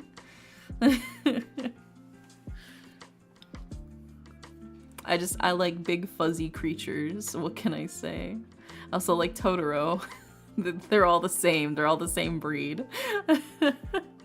I just like big fluffy, big snuggly fellas I can sleep next to. That's the vibe. That's what I want. Okay, next up is Ren. Is Snorlax fluffy? Yeah, Snorlax is fluffy. He's a fluffy fella. I've been saving for the life-size Snorlax. He's so cute. I love him. I don't think I can fit him on my bed, but I would sure as fuck try if I had him. I definitely want him. He's perfect. But yeah, highly recommend, yeah. If you like Big Koala, you may like Snorlax, and if you like Snorlax, you will like Totoro. It's the same thing. Okay. Next up, we've got Ren. Hi Ren. And Ren wants a general reading. So let's see what we got for you. Did I miss my call? Oh, hi. Yeah, perfect timing. You came in just in time, Ren.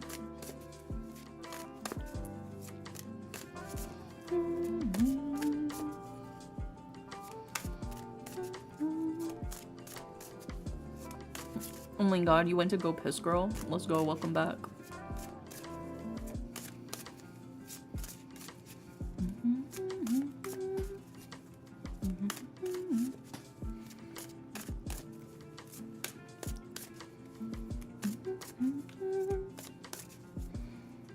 I think instead of, because I'm still thinking about my spam fried rice I'm gonna make after stream.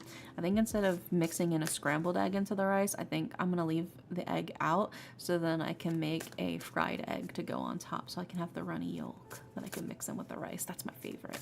I love mixing in the egg yolk into the rice. That's the best shit. It's like nature's sauce, dude. It's so fucking good. I love egg yolk. Oh my god, you're summoning more of them. They're spawning. They're growing. My Shimedere army is nearly complete. Very powerful, very beautiful. You telling me an egg fried this rice? Yeah. Technically it's a spam fried this rice. I'm putting an egg on top of it though. It's spam fried rice.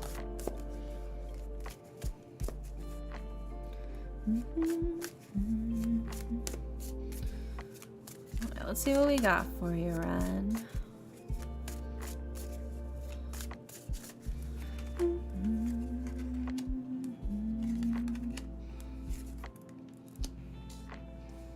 Oh, okay. Let's grab your oracle card. You know what else I'm craving though? I'm craving, I really want tofu. I really want to like get some like tofu and like pan fry it and add it with some like sauce and stuff. I really want tofu. I don't know why, it's not normally something I crave, but I really want some pan seared tofu with like some nice like sauce on it. I'm gonna put it with some rice and some veg, like some eggplant and some like broccoli. Oh, that'd be so good. Maybe some green beans if I'm feeling freaky. My mouth is like watering. I gotta swallow my spit.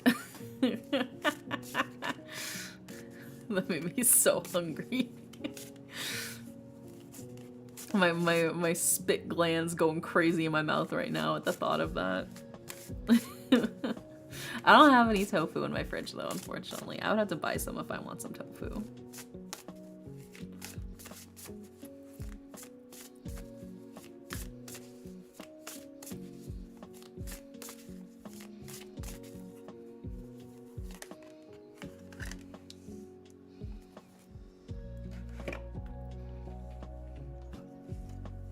Alright, and let's grab your Yu-Gi-Oh card, Ren.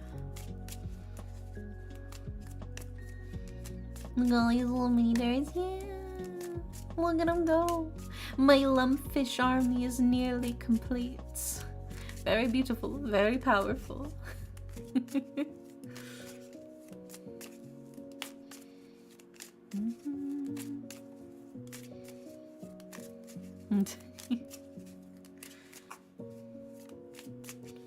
Summoning so many of the little fellas.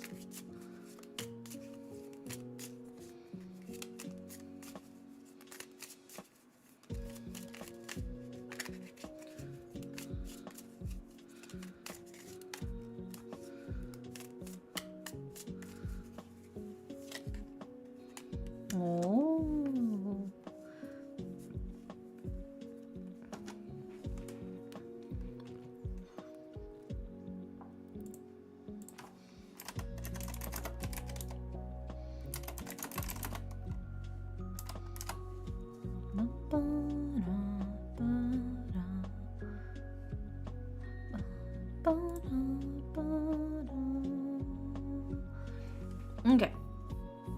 We got all of the cards for you, Ren. So, this one's a doozy. This one's a doozy of a reading. I'll tell you that right off the bat. Let's go ahead and put these up on the screen for you. Starting with...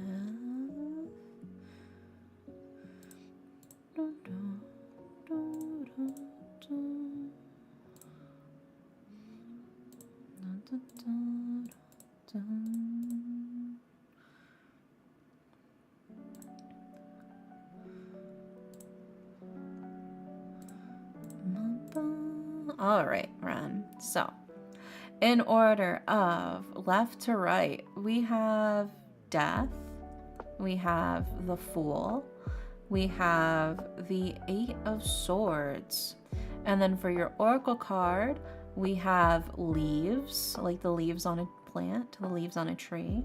And then for your Yu-Gi-Oh card, Ren, for your Yu-Gi-Oh card, we have the right arm of the Forbidden One. Yeah, pretty major reading here. That's what I was saying, it's pretty big doozy of a reading over here. 2 major arcana and the right arm of the Forbidden One. Yeah. So, let's go ahead and start breaking this down for you and what it means, starting with the Death card, right? The Death is the end of one thing, but it's the start of something new, right?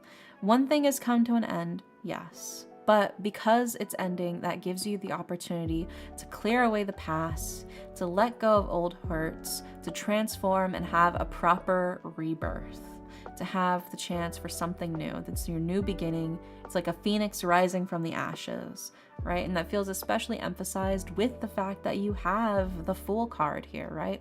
The Fool card is somebody who's at the beginning of their journey. They're a dreamer with this newfound sense of freedom, ready to explore the world and what it has to offer for them, right? It's the chance for you to set out on your journey full of hope, with the promise of all of this new growth for yourself. You know, you can trust and you'll make the wish for yourself that you can become who you want to be, see what you want to see, you know, do what you want to do. There's this sense of freedom that I think is not found anywhere else. But interestingly, we have like this little bit of like a warning card, because we have the Eight of Swords, and the Eight of Swords is a card of feeling frozen in place, feeling, you know, stuck in place, unable to move, usually out of fear. You know, it's a sense of like restriction, but it's something that you can cut yourself free from, right? I think that's the key thing here, is you can cut yourself free. There's no need to let yourself be tied down. You can just be like the dandelion and float free and go whatever direction the wind takes you in. So I think if you're scared, there's really no need to be, you know? If you're scared, if you're stressed, you don't know what direction to go in, sometimes the best thing to do is to just cut yourself loose and then just see where the wind takes you, you know? Sometimes we don't make the move because we're scared of what if the other things are worse than what I'm currently doing right now. But, you know, sometimes the best thing to do is to break out of that cage. Is that why it kind of looks like cage bars in the card too? Yeah, it does have that sort of illusion to it as well. The flower here is actually ice plant, you know? So it's that feeling of literally quite feeling frozen in place, feeling stuck in place. But there is this idea of, like, it can be scary to choose whether you stay in the cage with a known pain or explore the world with unknown pain, right? Sometimes it's more comforting to be like, well, I know what I'm going to deal with in here, but, you know, there could be something better out there, but then there's also like the nagging feeling in your back of your head, like, but it could be worse than what I'm dealing with right now. But I think you have to embrace the fact that you just have to move forward, right? You can't let the shackles hold you down, and it feels like you are letting them keep you tied down. And it feels especially so with the right arm of Viscodia too, but we'll get to that in a second. Right now, we have your Oracle card, which is Leaves, which is, again, the sense of renewal. It's the sense of revival, and it's also the sense of progress. You are not gonna be in the same place. When one thing ends, the new thing begins. You're not starting from scratch. You're not starting from zero. You have all of your previous life experiences, all of your previous knowledge, all of your previous everything you've already done is still there for you to use and utilize to the best of your ability. You are not starting from zero when you start over, you know? That's kind of the benefit of starting over, is you're not actually, you know, starting with actually nothing. I think it's very easy to feel like you're starting with nothing, but that's not actually the case, you know? If you prune down a plant, it may seem counterproductive. Oh my God, you're cutting down this plant. What are you doing? But ultimately, pruning the plant is what helps it grow even stronger, even fuller as it keeps growing, right? Pruning is a necessary part of the process.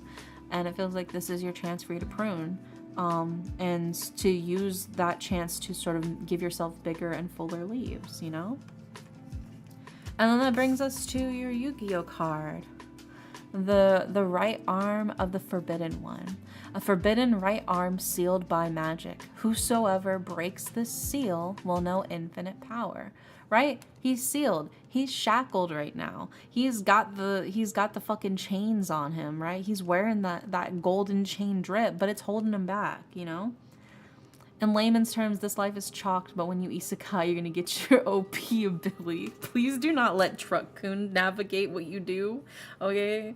Truck-kun is paid for by the isekai government to convince teenagers that they will get a giant big boobied elf harem. It doesn't work like that most of the time, alright? Those are outliers sponsored by the propaganda of the isekai government to convince kids to jump in front of trucks. It's not feasible, all right? You gotta make it in this current life, right? Because there's no guarantee about the big bootied elf ladies. Yeah, I do not see the big isekai. Yeah, big isekai is trying to convince you to jump in front of a truck. That's not what you should be doing, all right? But there is this feeling of this is your chance for you to start over. This is your chance for you to finally cut the chains free. What are you scared of? Is it really, really guaranteed going to be worse than you think things are right now? You know? You did not just claim that Truck-kun is a paid government psyop by big isekai. I did. That's exactly what I said. You can play it. You can roll back the clips. Also, hi, Eclectic Wave Broadcast. Welcome in. But yeah, so there is this feeling of like, yes, you do feel shackled in place. Yes, you do feel like these are almost willing shackles in a sense. You are keeping yourself in this cage of your own volition because you're scared of what the outside might be like. But there's so many wonderful and incredible things in the outside world that you are actively refusing yourself from because you're scared that you'll be starting over from zero. But even if you start over, it's never from zero, right? This is your chance to be a phoenix, you know? For you to rise from the ashes, for you to become something new.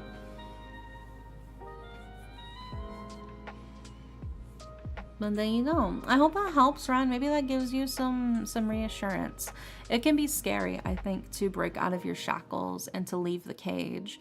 But ultimately, that's what helps you move forward and do the things that you want to do and to grow as a person. This is your chance for a new beginning. You can do it. I believe in you. You got this.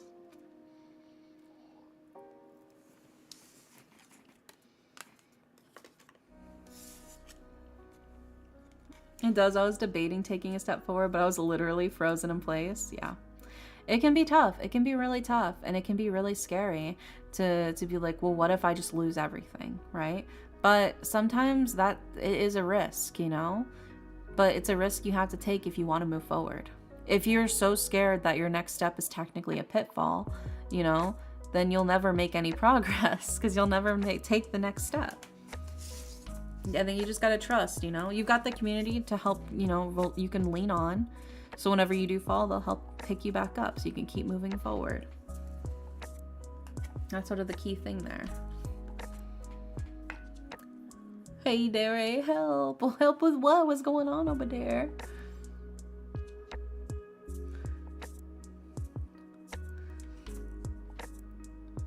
Yeah, it's just, should I try to apply for this job that's nothing to do with my uni degree? Do it. Why not, right? If you apply for it and you get it, hell yeah. If you apply for it and you don't get it, okay, well, then you're just back where you started. Nothing's changed. You haven't lost anything, you know? It's not like they're gonna be like, I can't believe you fucking applied. You need to pay us $10,000 for wasting your time. They're not gonna fucking do that, you know? Just apply for it, you know? It's a guaranteed no if you don't apply, but there's a possibility of a yes if you do.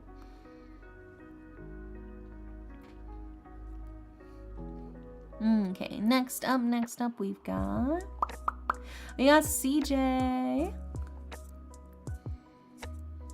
CJ, are you here?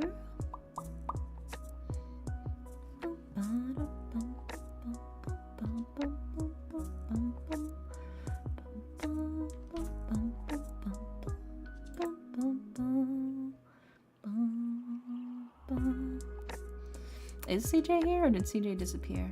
Oh, there's CJ. Hi, CJ. And CJ wants, ooh, a love reading. Hell yeah. Let's go ahead and see what we got for you then. Can you look at food pics in the server? Oh my gosh, let me see what happened. Boom, boom, boom.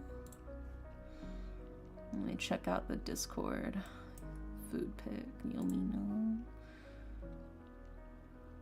Oh, I see it. I see it. I see you got the olive oil. You got the dough.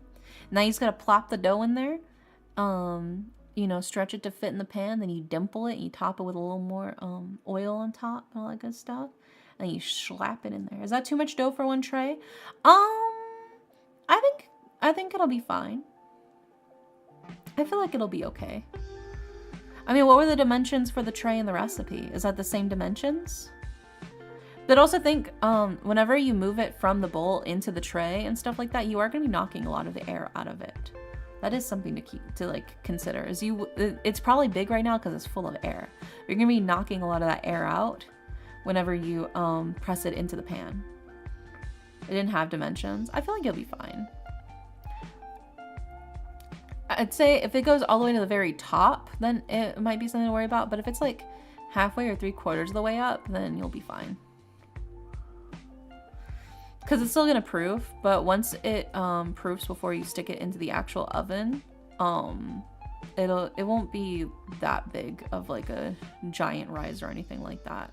Because most of the risings kind of already happen. A lot of the proofings already happen. It's just like a small proof after you put it in the pan. And that's after you knock out a lot of the air. I feel like you'll be fine. Only one way to find out. I was like, oh my god, you guys. Leonix posted free grippers in the fucking Yummy Noms chat. I see your feet, Leon.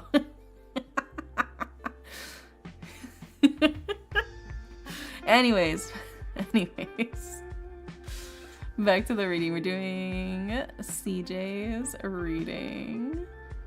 And CJ wants a love reading. So let's go ahead and see what we got for you, CJ.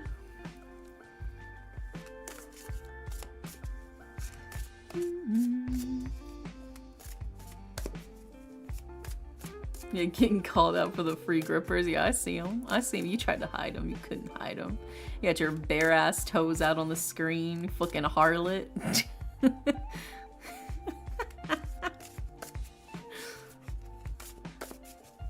Put some slippers on. Put those away. Put the dogs away. You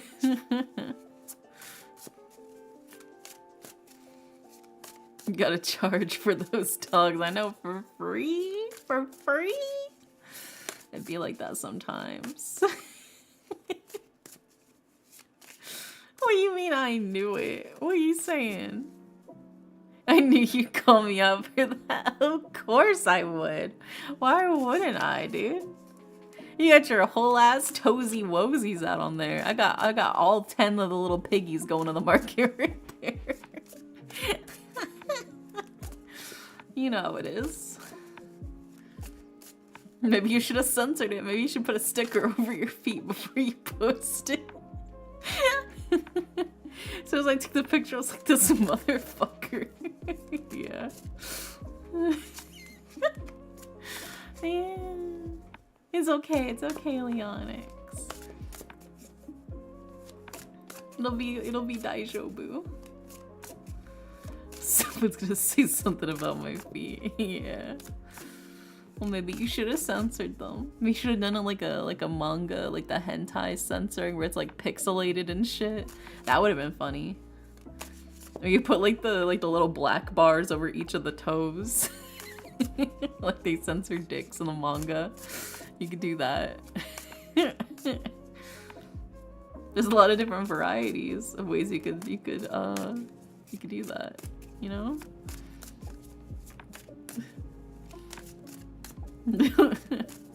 I was gonna do the black bars, yeah. It's so funny, dude. The censorship that they do in like hentai and shit's so fucking funny. It's like We all recognize what it is.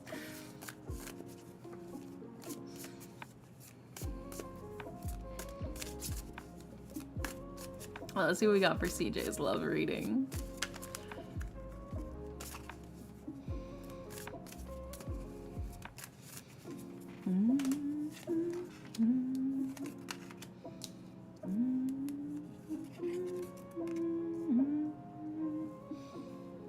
I'll post another pic. Oh my god. Let me see. Toe free. Yeah, I think you'll be good. I think that's a good size pan. Because once you spread it out to reach all 4 of the corners, I feel like you'll be fine. Yeah. Yeah, I think that'll be a good size pan for the dough. You'll be good. You'll be good. I mean, if you're really, really worried, you can always put like a bigger sheet pan underneath that one whenever you put it in the oven, and then it'll catch any, you know, stray bits that might overflow, but I don't think that'll be an issue for you. But if you want to, you know, be like a little extra careful with it, that's what I would do if you were really worried about it.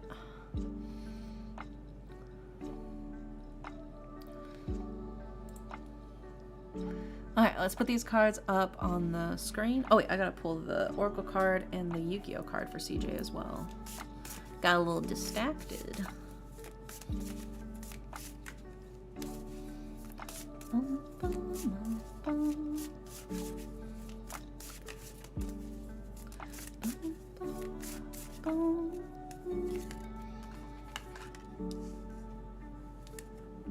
And then let's grab your Yu-Gi-Oh card.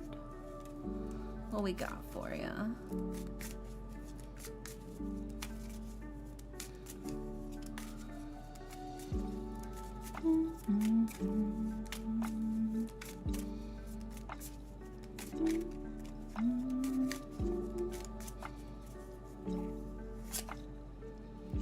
Oh, okay. We got all the cards for you, CJ, so let's put them all up on the screen, starting with...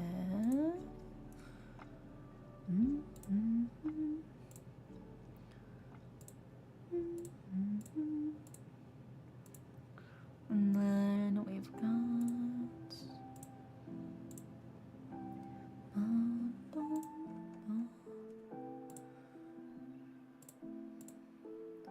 And then we have...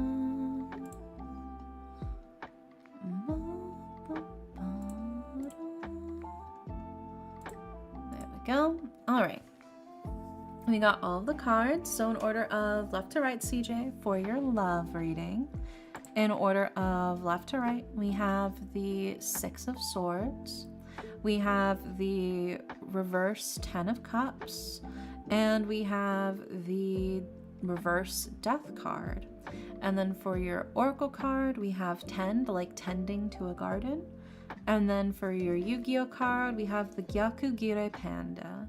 So let's go ahead and start breaking these down for you, starting with the 6 of Swords. The 6 of Swords is a journey to a new place. It's taking the good things with you and just moving forward in your life, right? It's success after anxieties. Things have been tough, you know, things have been a bit difficult, but, you know, you've cut yourself free of whatever toxicity you had going on, and you're just ready to start cruising and move forward into a better life for yourself. You know, you're trying not to stress. You're like, this is a new beginning, new chance for me. You know, life is a highway and I'm gonna ride it all night long. You know, that's you, you know? And then we followed up with the reverse 10 of Cups. And with the 10 of Cups is, again, this idea of like a dreamy sort of fantasy, blissful ignorance. And this reverse, it's again telling you like, hey, you know, reassess, and maybe you need to detach yourself from a situation. Maybe you're currently in a situation, or you were in a situation where it wasn't working out, you know? To me, this kind of feels like a toxic relationship. I don't know if it's necessarily that you were in a relationship, or maybe you just got out of one.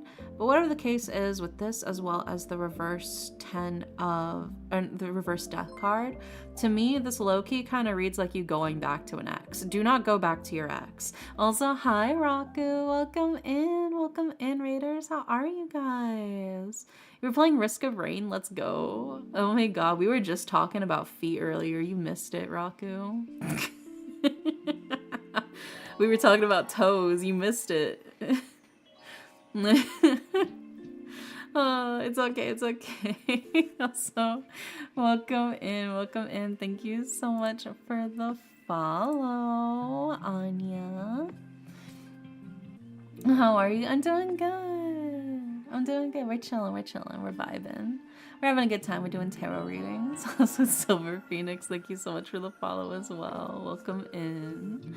We've been doing good. I hope you had fun with Risk of Rain, Raku. What's an ex? I mean, to me though, I mean, this doesn't necessarily have to be like love with like a specific person, but to me, like, this is kind of how I was interpreting it. To me, it feels like you're going back to like an ex, like you're going back to an ex because you're so desperate for love. You're like looking for it in places where you know you shouldn't be looking for it, you know, places where you know things are not working out. That's what it feels like to me, right? I don't know if that's necessarily specifically the case, but to me it feels like you are looking for love in places where you know in your heart you know you shouldn't be doing it, but you still keep going back because you're like, I just need some love. I need some validation. I don't care that this person is toxic as fuck. I just need something. Don't do it. Don't go back to them. Don't call your ex. Don't do all of that. You're doing card readings for love people. Yeah, we do them every Thursday. People can redeem. I do a reading for them. I'm currently doing a love reading for CJ.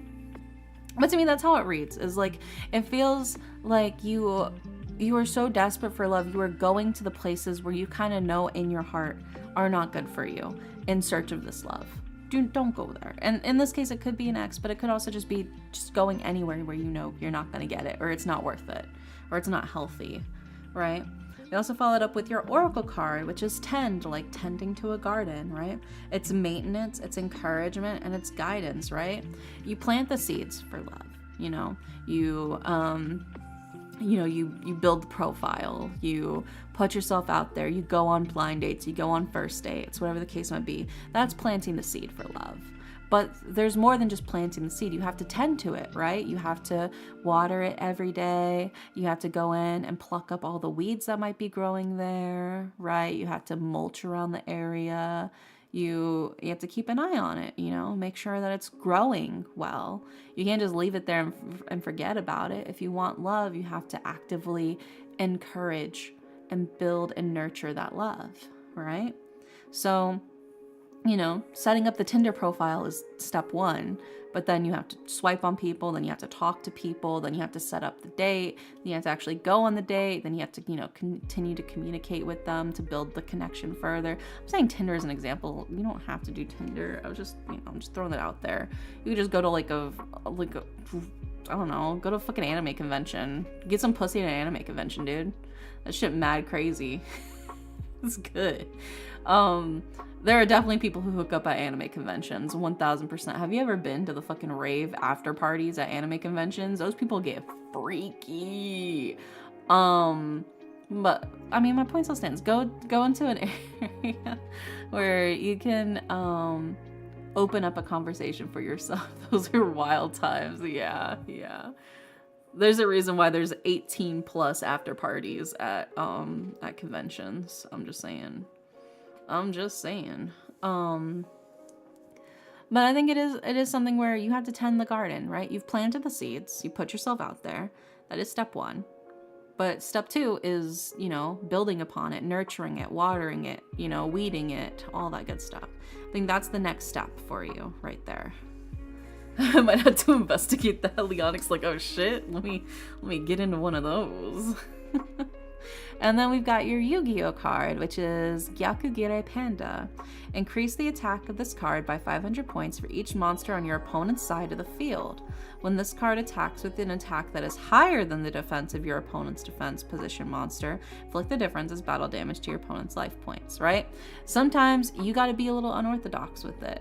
Also, Laura Nettles, thank you so much for the follow. Welcome in.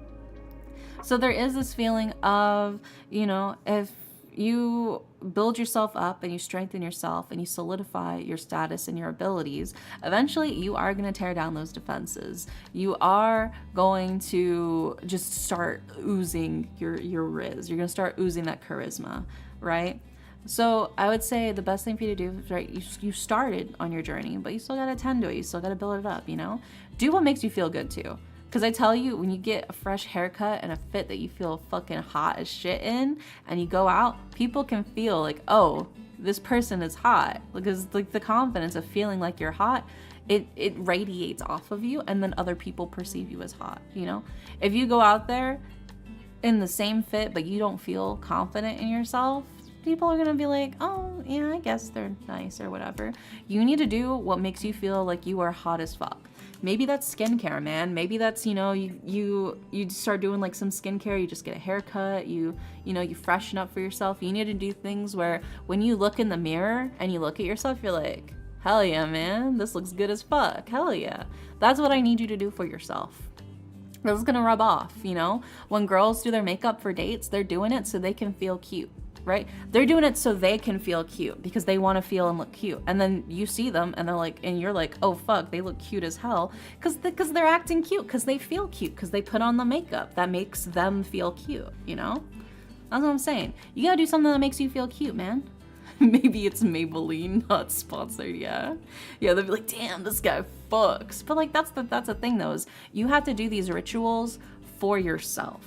Right? You do these little rituals for yourself because they make you have that confidence, right? This isn't for the other person. You put on those nice fucking, you know, Nike trainers or whatever because you feel like you have a little pep in your step when you walk with those Nike trainers. And the other people, maybe they don't give a fuck about Nike, but they see you with that pep in your step and like, damn, okay, all right, you know?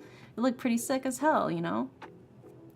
That's the thing here, you know? I paint my nails for me because I like the way I feel and I like the way my hands move when my nails are painted, you know? And then people, you know, will get drawn to the hand gestures that I'm doing and all that good stuff whenever I'm moving my hands, but I'm moving my hands more because I just painted my nails and I think they look cute as fuck, you know? You know? It's all these small things. You do these small things for yourself so you feel your best. And then that radiates out of you. You don't do these things so you look good for other people. You do these things so you look good for yourself, and then other people see how you feel when you look good for yourself, right? That's the key thing here. You know, that's the secret. If you wanna look hot as fuck, you have to find what you think makes you look hot as fuck. And then other people will be drawn to that. Right? Don't try to cater to, oh, well, you know, this magazine said this was hot, or those guys looked hot when they did that. They look hot when they wear that because they look cool as shit, because they feel cool as shit, right? If you try to put on the exact same outfit as somebody else because they looked cool doing it and you don't feel yourself, it's because that outfit wasn't for you. You don't feel cute in that, you know?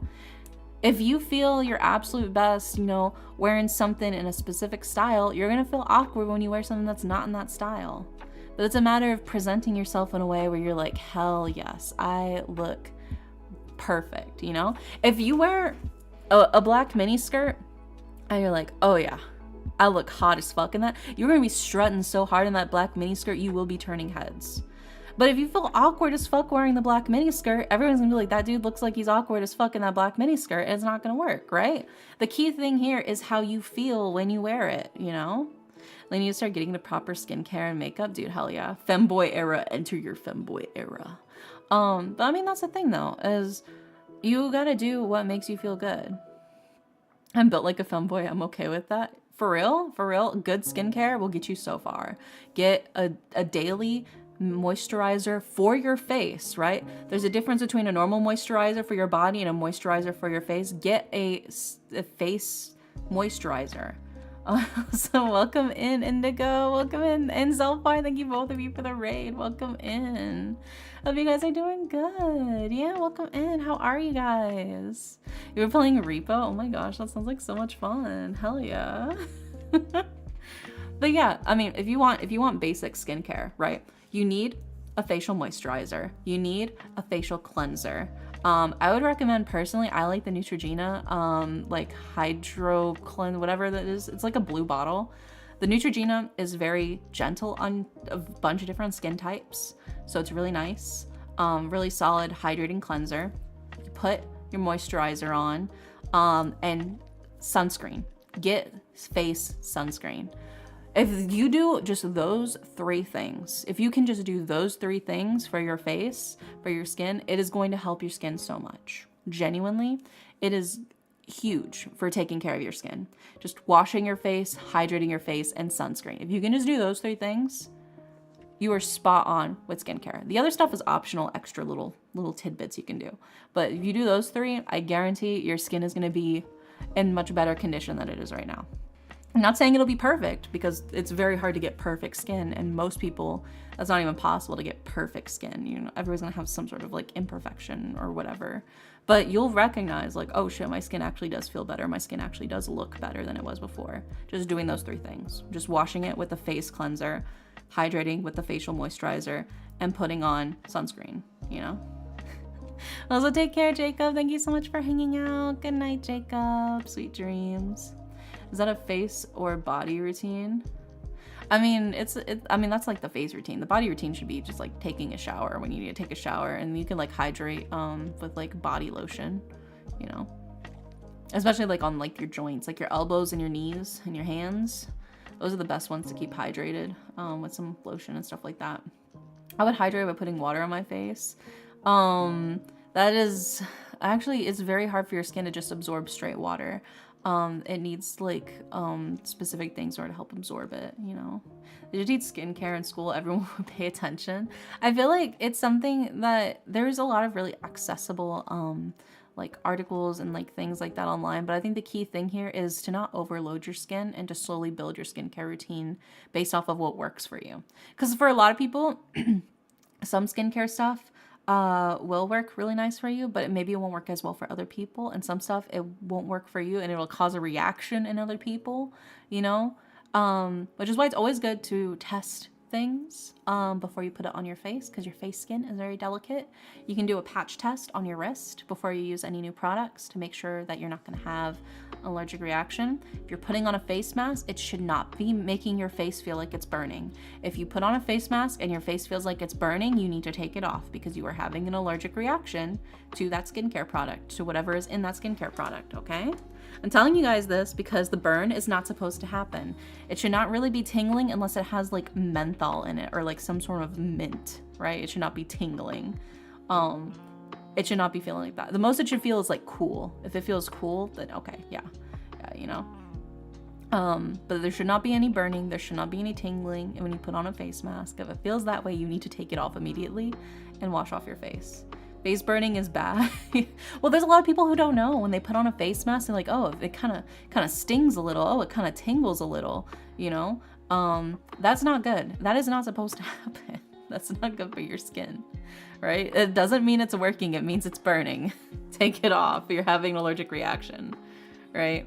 Yeah, take it from my dad who had to go to the ER at midnight because he's allergic to my mom's hair dye material. Yeah, you gotta be careful. You gotta be careful. Most places will return if you have an allergic reaction. That you can also check before purchase. I've had to return so many things. Yeah, I mean, that's the thing. A lot of them, if you only use like a little bit of it, if you like use like it once and you realize like, oh shit, and you still have the receipt, you can return it for the most part and they'll give you a refund on it, you know? If most of it's still in the bottle, it's like obviously like you're returning this because it gave you an allergic reaction, you know? As long as it's within their return period for it, they're usually chill about it. But then as you go through, you can also kind of figure out what things you are allergic to. Some people are allergic to fragrances, so that's why there's a ton of fragrance-free things that are on the market now, especially for like facial stuff. But yeah, it's just something you kind of learn and go with, you know. But it comes with experience. But I think that's the key thing. Like I said, if you just want to start off with like a really, really, really simple basic skincare routine, wash your face, hydrate your face with a moisturizer and sunscreen. You do those 3 things, you're golden. All the extra things like toner and serums and like eye patches and like face masks, those are all optional bonus things. You don't need to do them. And really, you shouldn't even do them all the time. Things like exfoliating should really only be done like once a week max. Like maybe usually like once every 2 weeks or once a week max. If you do it more than that, you're just rubbing your skin raw. So certain things you shouldn't even be doing that like all the time. Those are just extra little bonus things to make things easier. But yeah, anyways, I'm done ranting about skincare now. But I hope that helps, CJ. Just do the small things, do the rituals for yourself to make you feel good, you know? What is it that when you do it and you look in the mirror, you're gonna feel good about yourself? That's the key thing with this, you know? But I hope that helps, CJ. I know we got so off topic with that. Are there any extra readings tonight? I don't know. I think we have like 1 or 2 readings left. I'm about to see. I think it might just be Bearcat next, and then we might be caught up with everybody. Do you have the Keely Onyx? I think it's just Bearcat next, right?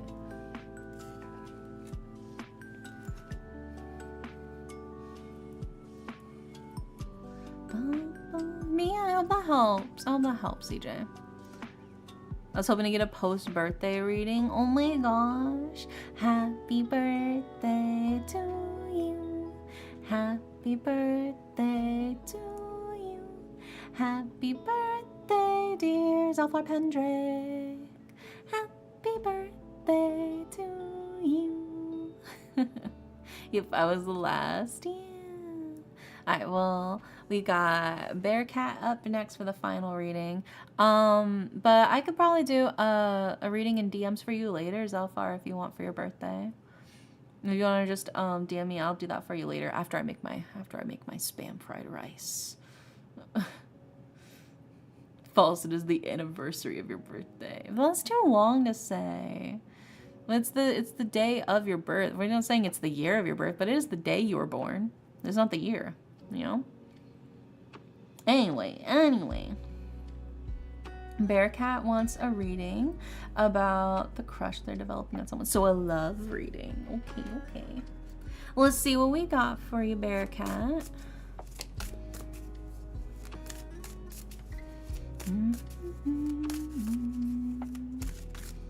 I'll DM you later, probably in the morning. Yeah, no worries.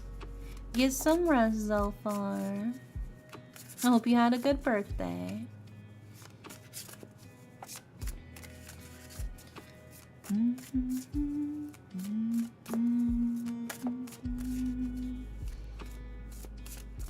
You did? I'm glad.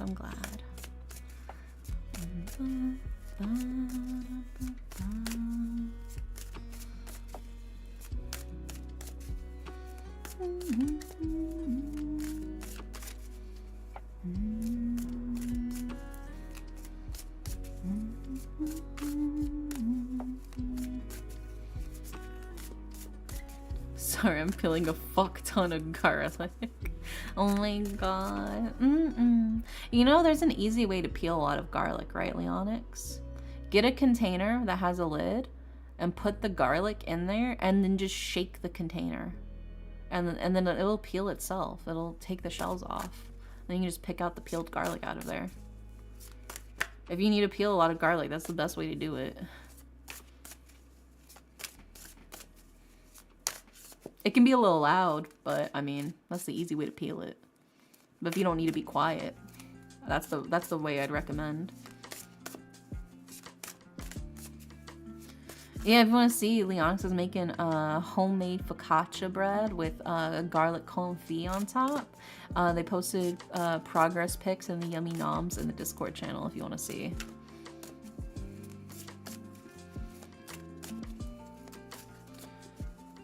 Yeah, just get a jar or container with the lid. Plop the individual cloves in there, and then yeah, put the lid on top and just shake it. Yeah, put an already peeled one in too, and it helps the other ones peel quicker when shaking. Yeah. Garlic should only be used as a counter vampire method and cooking, but mainly for the vamp. Oh my god. Okay, that just reminds me. I have a garlic vampire conspiracy theory. So garlic is an anticoagulant, which means that when you eat it, your blood doesn't really stick together as much. It doesn't really clump together as much. That's what an anticoagulant does in very, very simple, loose terms. So my My vampire conspiracy theory is that vampires themselves put out this whole thing about how, oh no, don't eat garlic. That'd be so terrible for us. But really they want people to eat garlic because it makes it easier to drink their blood, because not only does it thin it out for them, basically, it also makes it flavored. It's all a big conspiracy from Big Suck to get you to eat more garlic. Oh no, don't season our food. That would be horrible. Thank you for the head pats. Yeah, Big Suck. How many conspiracy theories have we mentioned on chat today? I don't know, but that is one of my conspiracy theories. It's all part of the vampires' agenda.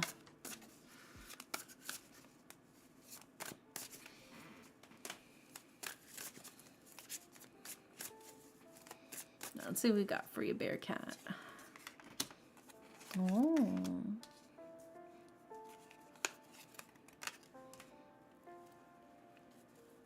Not nearly enough. Conspiracy theories are fun. Yeah, I do enjoy a good conspiracy theory from time to time. I like the really, really crazy ones that are like super, super out there.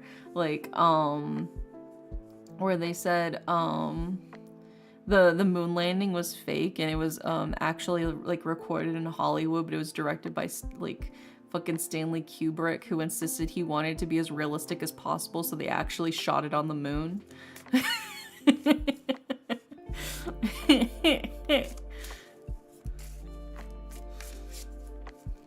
I'd suckle some garlic and onion, yeah.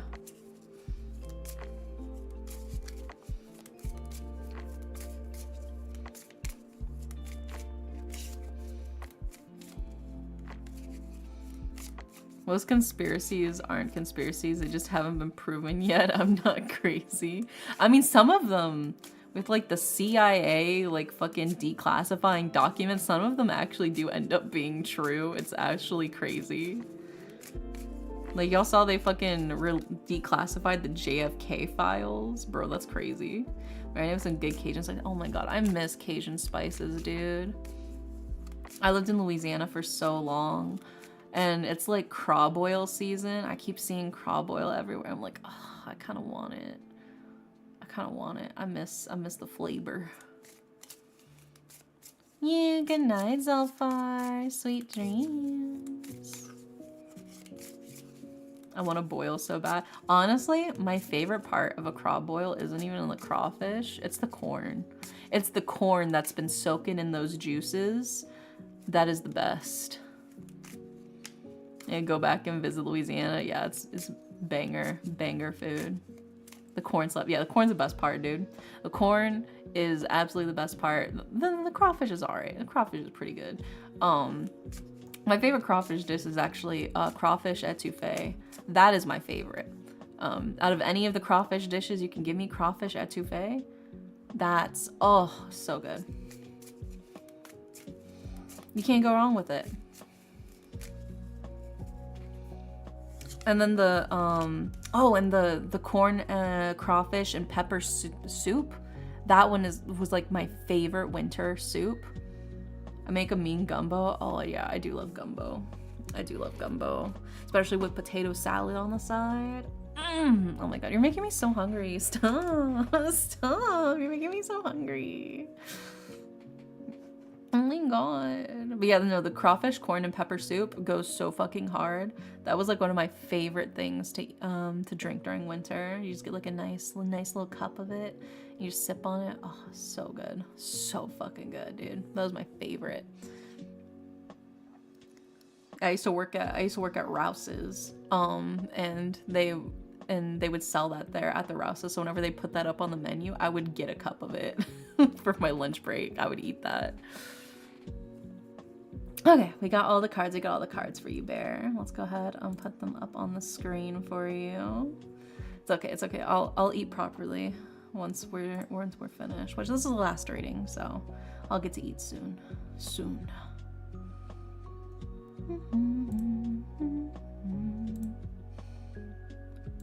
I could go for some tomato soup and grilled cheese. Oh fuck yeah. I do love a classy tomato soup and grilled cheese. I like to toast my bread for grilled cheeses with mayo rather than using butter. Mayo is just really nice to use to toast with. It turns out really nice. And it's way easier to spread on the bread rather than like cold butter.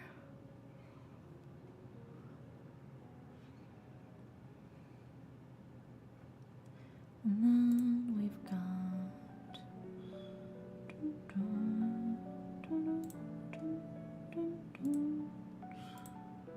There we go. And then we've got the last card, which is... There we go. Alrighty. We've got all of the cards for you, Bear, for your love reading. So in order of left to right, we have the Five of Swords, we have the reverse Eight of Swords, and we have the Lovers. So let's go ahead and start breaking these down for you, starting with the Five of Swords, which is a really interesting one to start off with because the Five of Swords is a card of sort of keeping people at a distance. It's usually done to protect yourself, to avoid getting hurt. But this is a card that tends to have sort of like disdain for others, not wanting to get close, keeping them really far away. You can see the plant here is stinging nettle, which is like a really burning, inflammatory type of plant. You touch it, it hurts, it stings. That's why it's stinging nettle, right? But it does it to protect itself. It doesn't want anybody to get too close because, you know, what if it hurts it, you know? It doesn't want to get hurt. It's understandable. You want to keep, you know, things that, but it feels like you're putting it to the point where you won't let anybody get too close to you out of the sphere. And I mean, how is love going to work if you're keeping everybody at the end of a knife away from you, you know? And sometimes you have to trust and just put down the knife. If you want to fall in love, you have to risk putting down the knife. As tough as it can be. But we start off with that. We follow it up with the reverse Eight of Swords, which again sort of leans into this. It's this this feeling for the chance for new possibilities. But it's also a card of like solitude has a healing effect. Sometimes you gotta put down the sword and recognize for yourself what is it, you know, that you want and learn to trust again.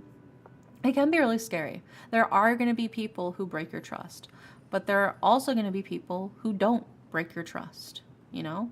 I think that's sort of the key thing here is, as much as there are people who will hurt you, there are also people who will not hurt you, who will actively choose to not hurt you. And I think that's kind of the risk you want to have if you want to get closer to somebody, especially in terms of love. If you want to build a relationship with this person, you go in with the risk that they could hurt you, but you're putting that trust in their hand for them to prove to you that they're not going to do that, you know?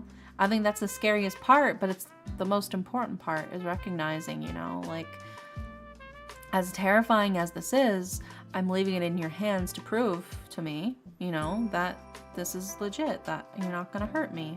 And then they go, okay, I'll prove it to you. And then they do, you know, and that's how you build more trust. But it still takes that initial grain of trust in order for them to prove themselves to you, you know? And then that brings us to your last card, which is the Lover's card, right?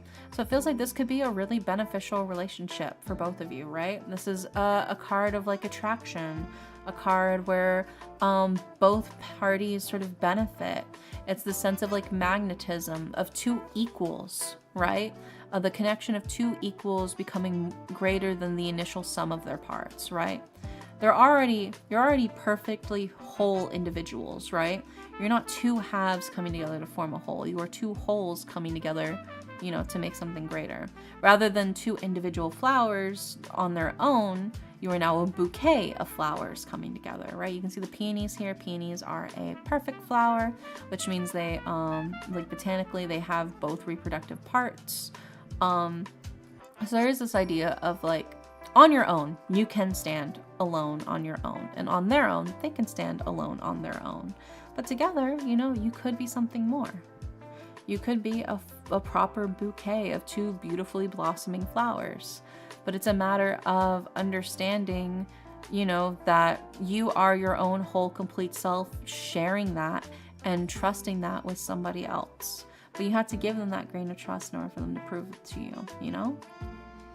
How do tarots work? So each of the cards have different meanings associated with them. So you ask a question to the cards and you pull out the different cards. And depending on which cards and their different meanings, you sort of interpret the answer based off of the individual set meanings of those cards. I hope that makes sense. And then for your Yu-Gi-Oh card, we have the Dragon Capture Jar, which is change all face-up dragon-type monsters on the field to defense position. Also, they cannot change their battle positions.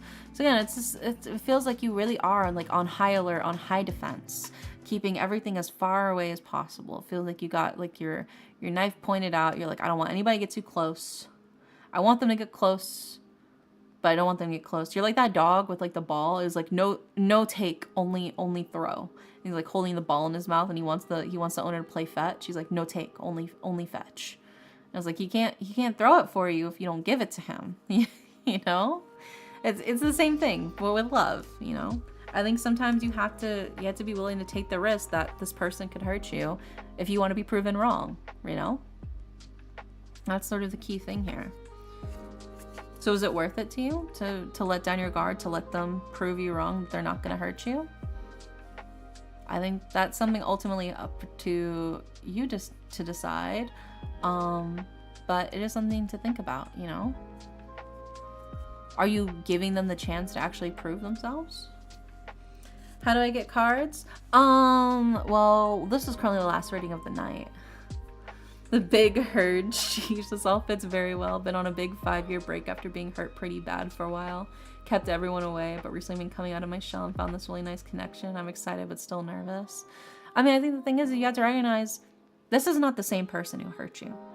Right? This is a completely different, separate individual from the person who hurt you in the past, right? I think that's something to also keep in mind, you know? Not everybody will do the same actions as that previous person. And I feel like if you feel like there is a connection there and you want to give them a chance, you have to take the risk, you know? You have to allow them the opportunity, as crazy as it sounds to put this, you have to allow them the opportunity where they could hurt you in order for them to prove, I would never hurt you, right? I would never do that, you know? It's only when you allow them that chance that they can show you that, no, of course I would never hurt you. Of course I would never do that, you know? But they can't do that if you never give them the opportunity to prove. And then you always have the doubt in your mind. So it can be really, really scary to take that risk, you know, and to have those fears, especially from previous bad relationships. Trust me, I've had some really fucking bad previous relationships. But you can't let one rotten apple spoil the whole bunch, you know? There's plenty of lovely, delicious, crisp, fresh apples at the farmer's market. So ignore the singular one you happen to pull that had a worm in it. They don't all have worms in them. They're delightful and delicious. And we don't have any apples. I keep talking about food. Okay. But that's the end of the reading. I hope that helps, Bear. Maybe that gives you some reassurance, you know. Sometimes you just gotta take that initial first step for yourself. That's what I've been feeling inside, wanting to push past allowing myself to feel this again, even if it could hurt. I survived, but I love love, so it's worth a try. Yeah, exactly. And I mean, you've always got your friends with you too, who will always have your back. So even if maybe this initial, romance doesn't work, you'll find one that does, and you'll have a community of people who already do love you. Your friends, your family, whoever it might be is already there in your circle cheering you on, that you can rely on, So I'd say take the risk because you still got other people who love you. You can do it. You can do it. I'm rooting for you because I also love love. But yeah, that's officially all of the readings for tonight. Yay! Let's see who we can rate. My little Cancerian hearty. Yeah, I hope it helps. Love is the best emotion. Yeah, it is. Oops, I only unmuted the other tab I have open. We can rate Harper.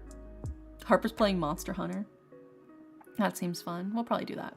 So we're gonna rate Harper, my favorite froggy, who's currently playing Monster Hunter. And then tomorrow we're probably gonna play a visual novel. Not sure which one yet, but it's probably gonna be a visual novel of some sort. Or you know what? I think I'm gonna play Him, the Smile and Blooms, which is like a romance visual novel inspired by like flowers. Can I get my inspiration reading? Oh yes, I must have missed that. Let me do that for you real quick, Laura. Where is it? I have it written down. Where the fuck is it? Oh, here it is. Let muses sing and energy flow. Unblock the dams that hold back the power and free it. Go to the goal ever closer. Luchum inspire. Did you water and stretch? Yeah, I have water on my desk for sure. Don't worry. And I'm gonna make food too, so I'll have more water with my food as well. All right. But there you go. There's your inspiration redeem, Laura. So yeah, we're gonna read Harper's currently doing Monster Hunter. Tomorrow we're gonna play a romance visual novel. So if you like visual novels, if you like romance, it's always so much fun. I love playing visual novels. Saturday is movie night. Not sure what movie we're gonna watch in the Discord, but it'll be a fun one regardless. I feel like we did pick one, but I don't remember. We'll see. I'll have to look through and see what we're gonna watch this week. But yeah, that'll be movie night in the Discord. But yeah, hopefully I'll see you guys tomorrow for playing a romance visual novel. But if not, no worries. I'll see you when I see you. I hope you guys have a wonderful, wonderful night. Happy first day of spring. And I'll see you next time. Bye.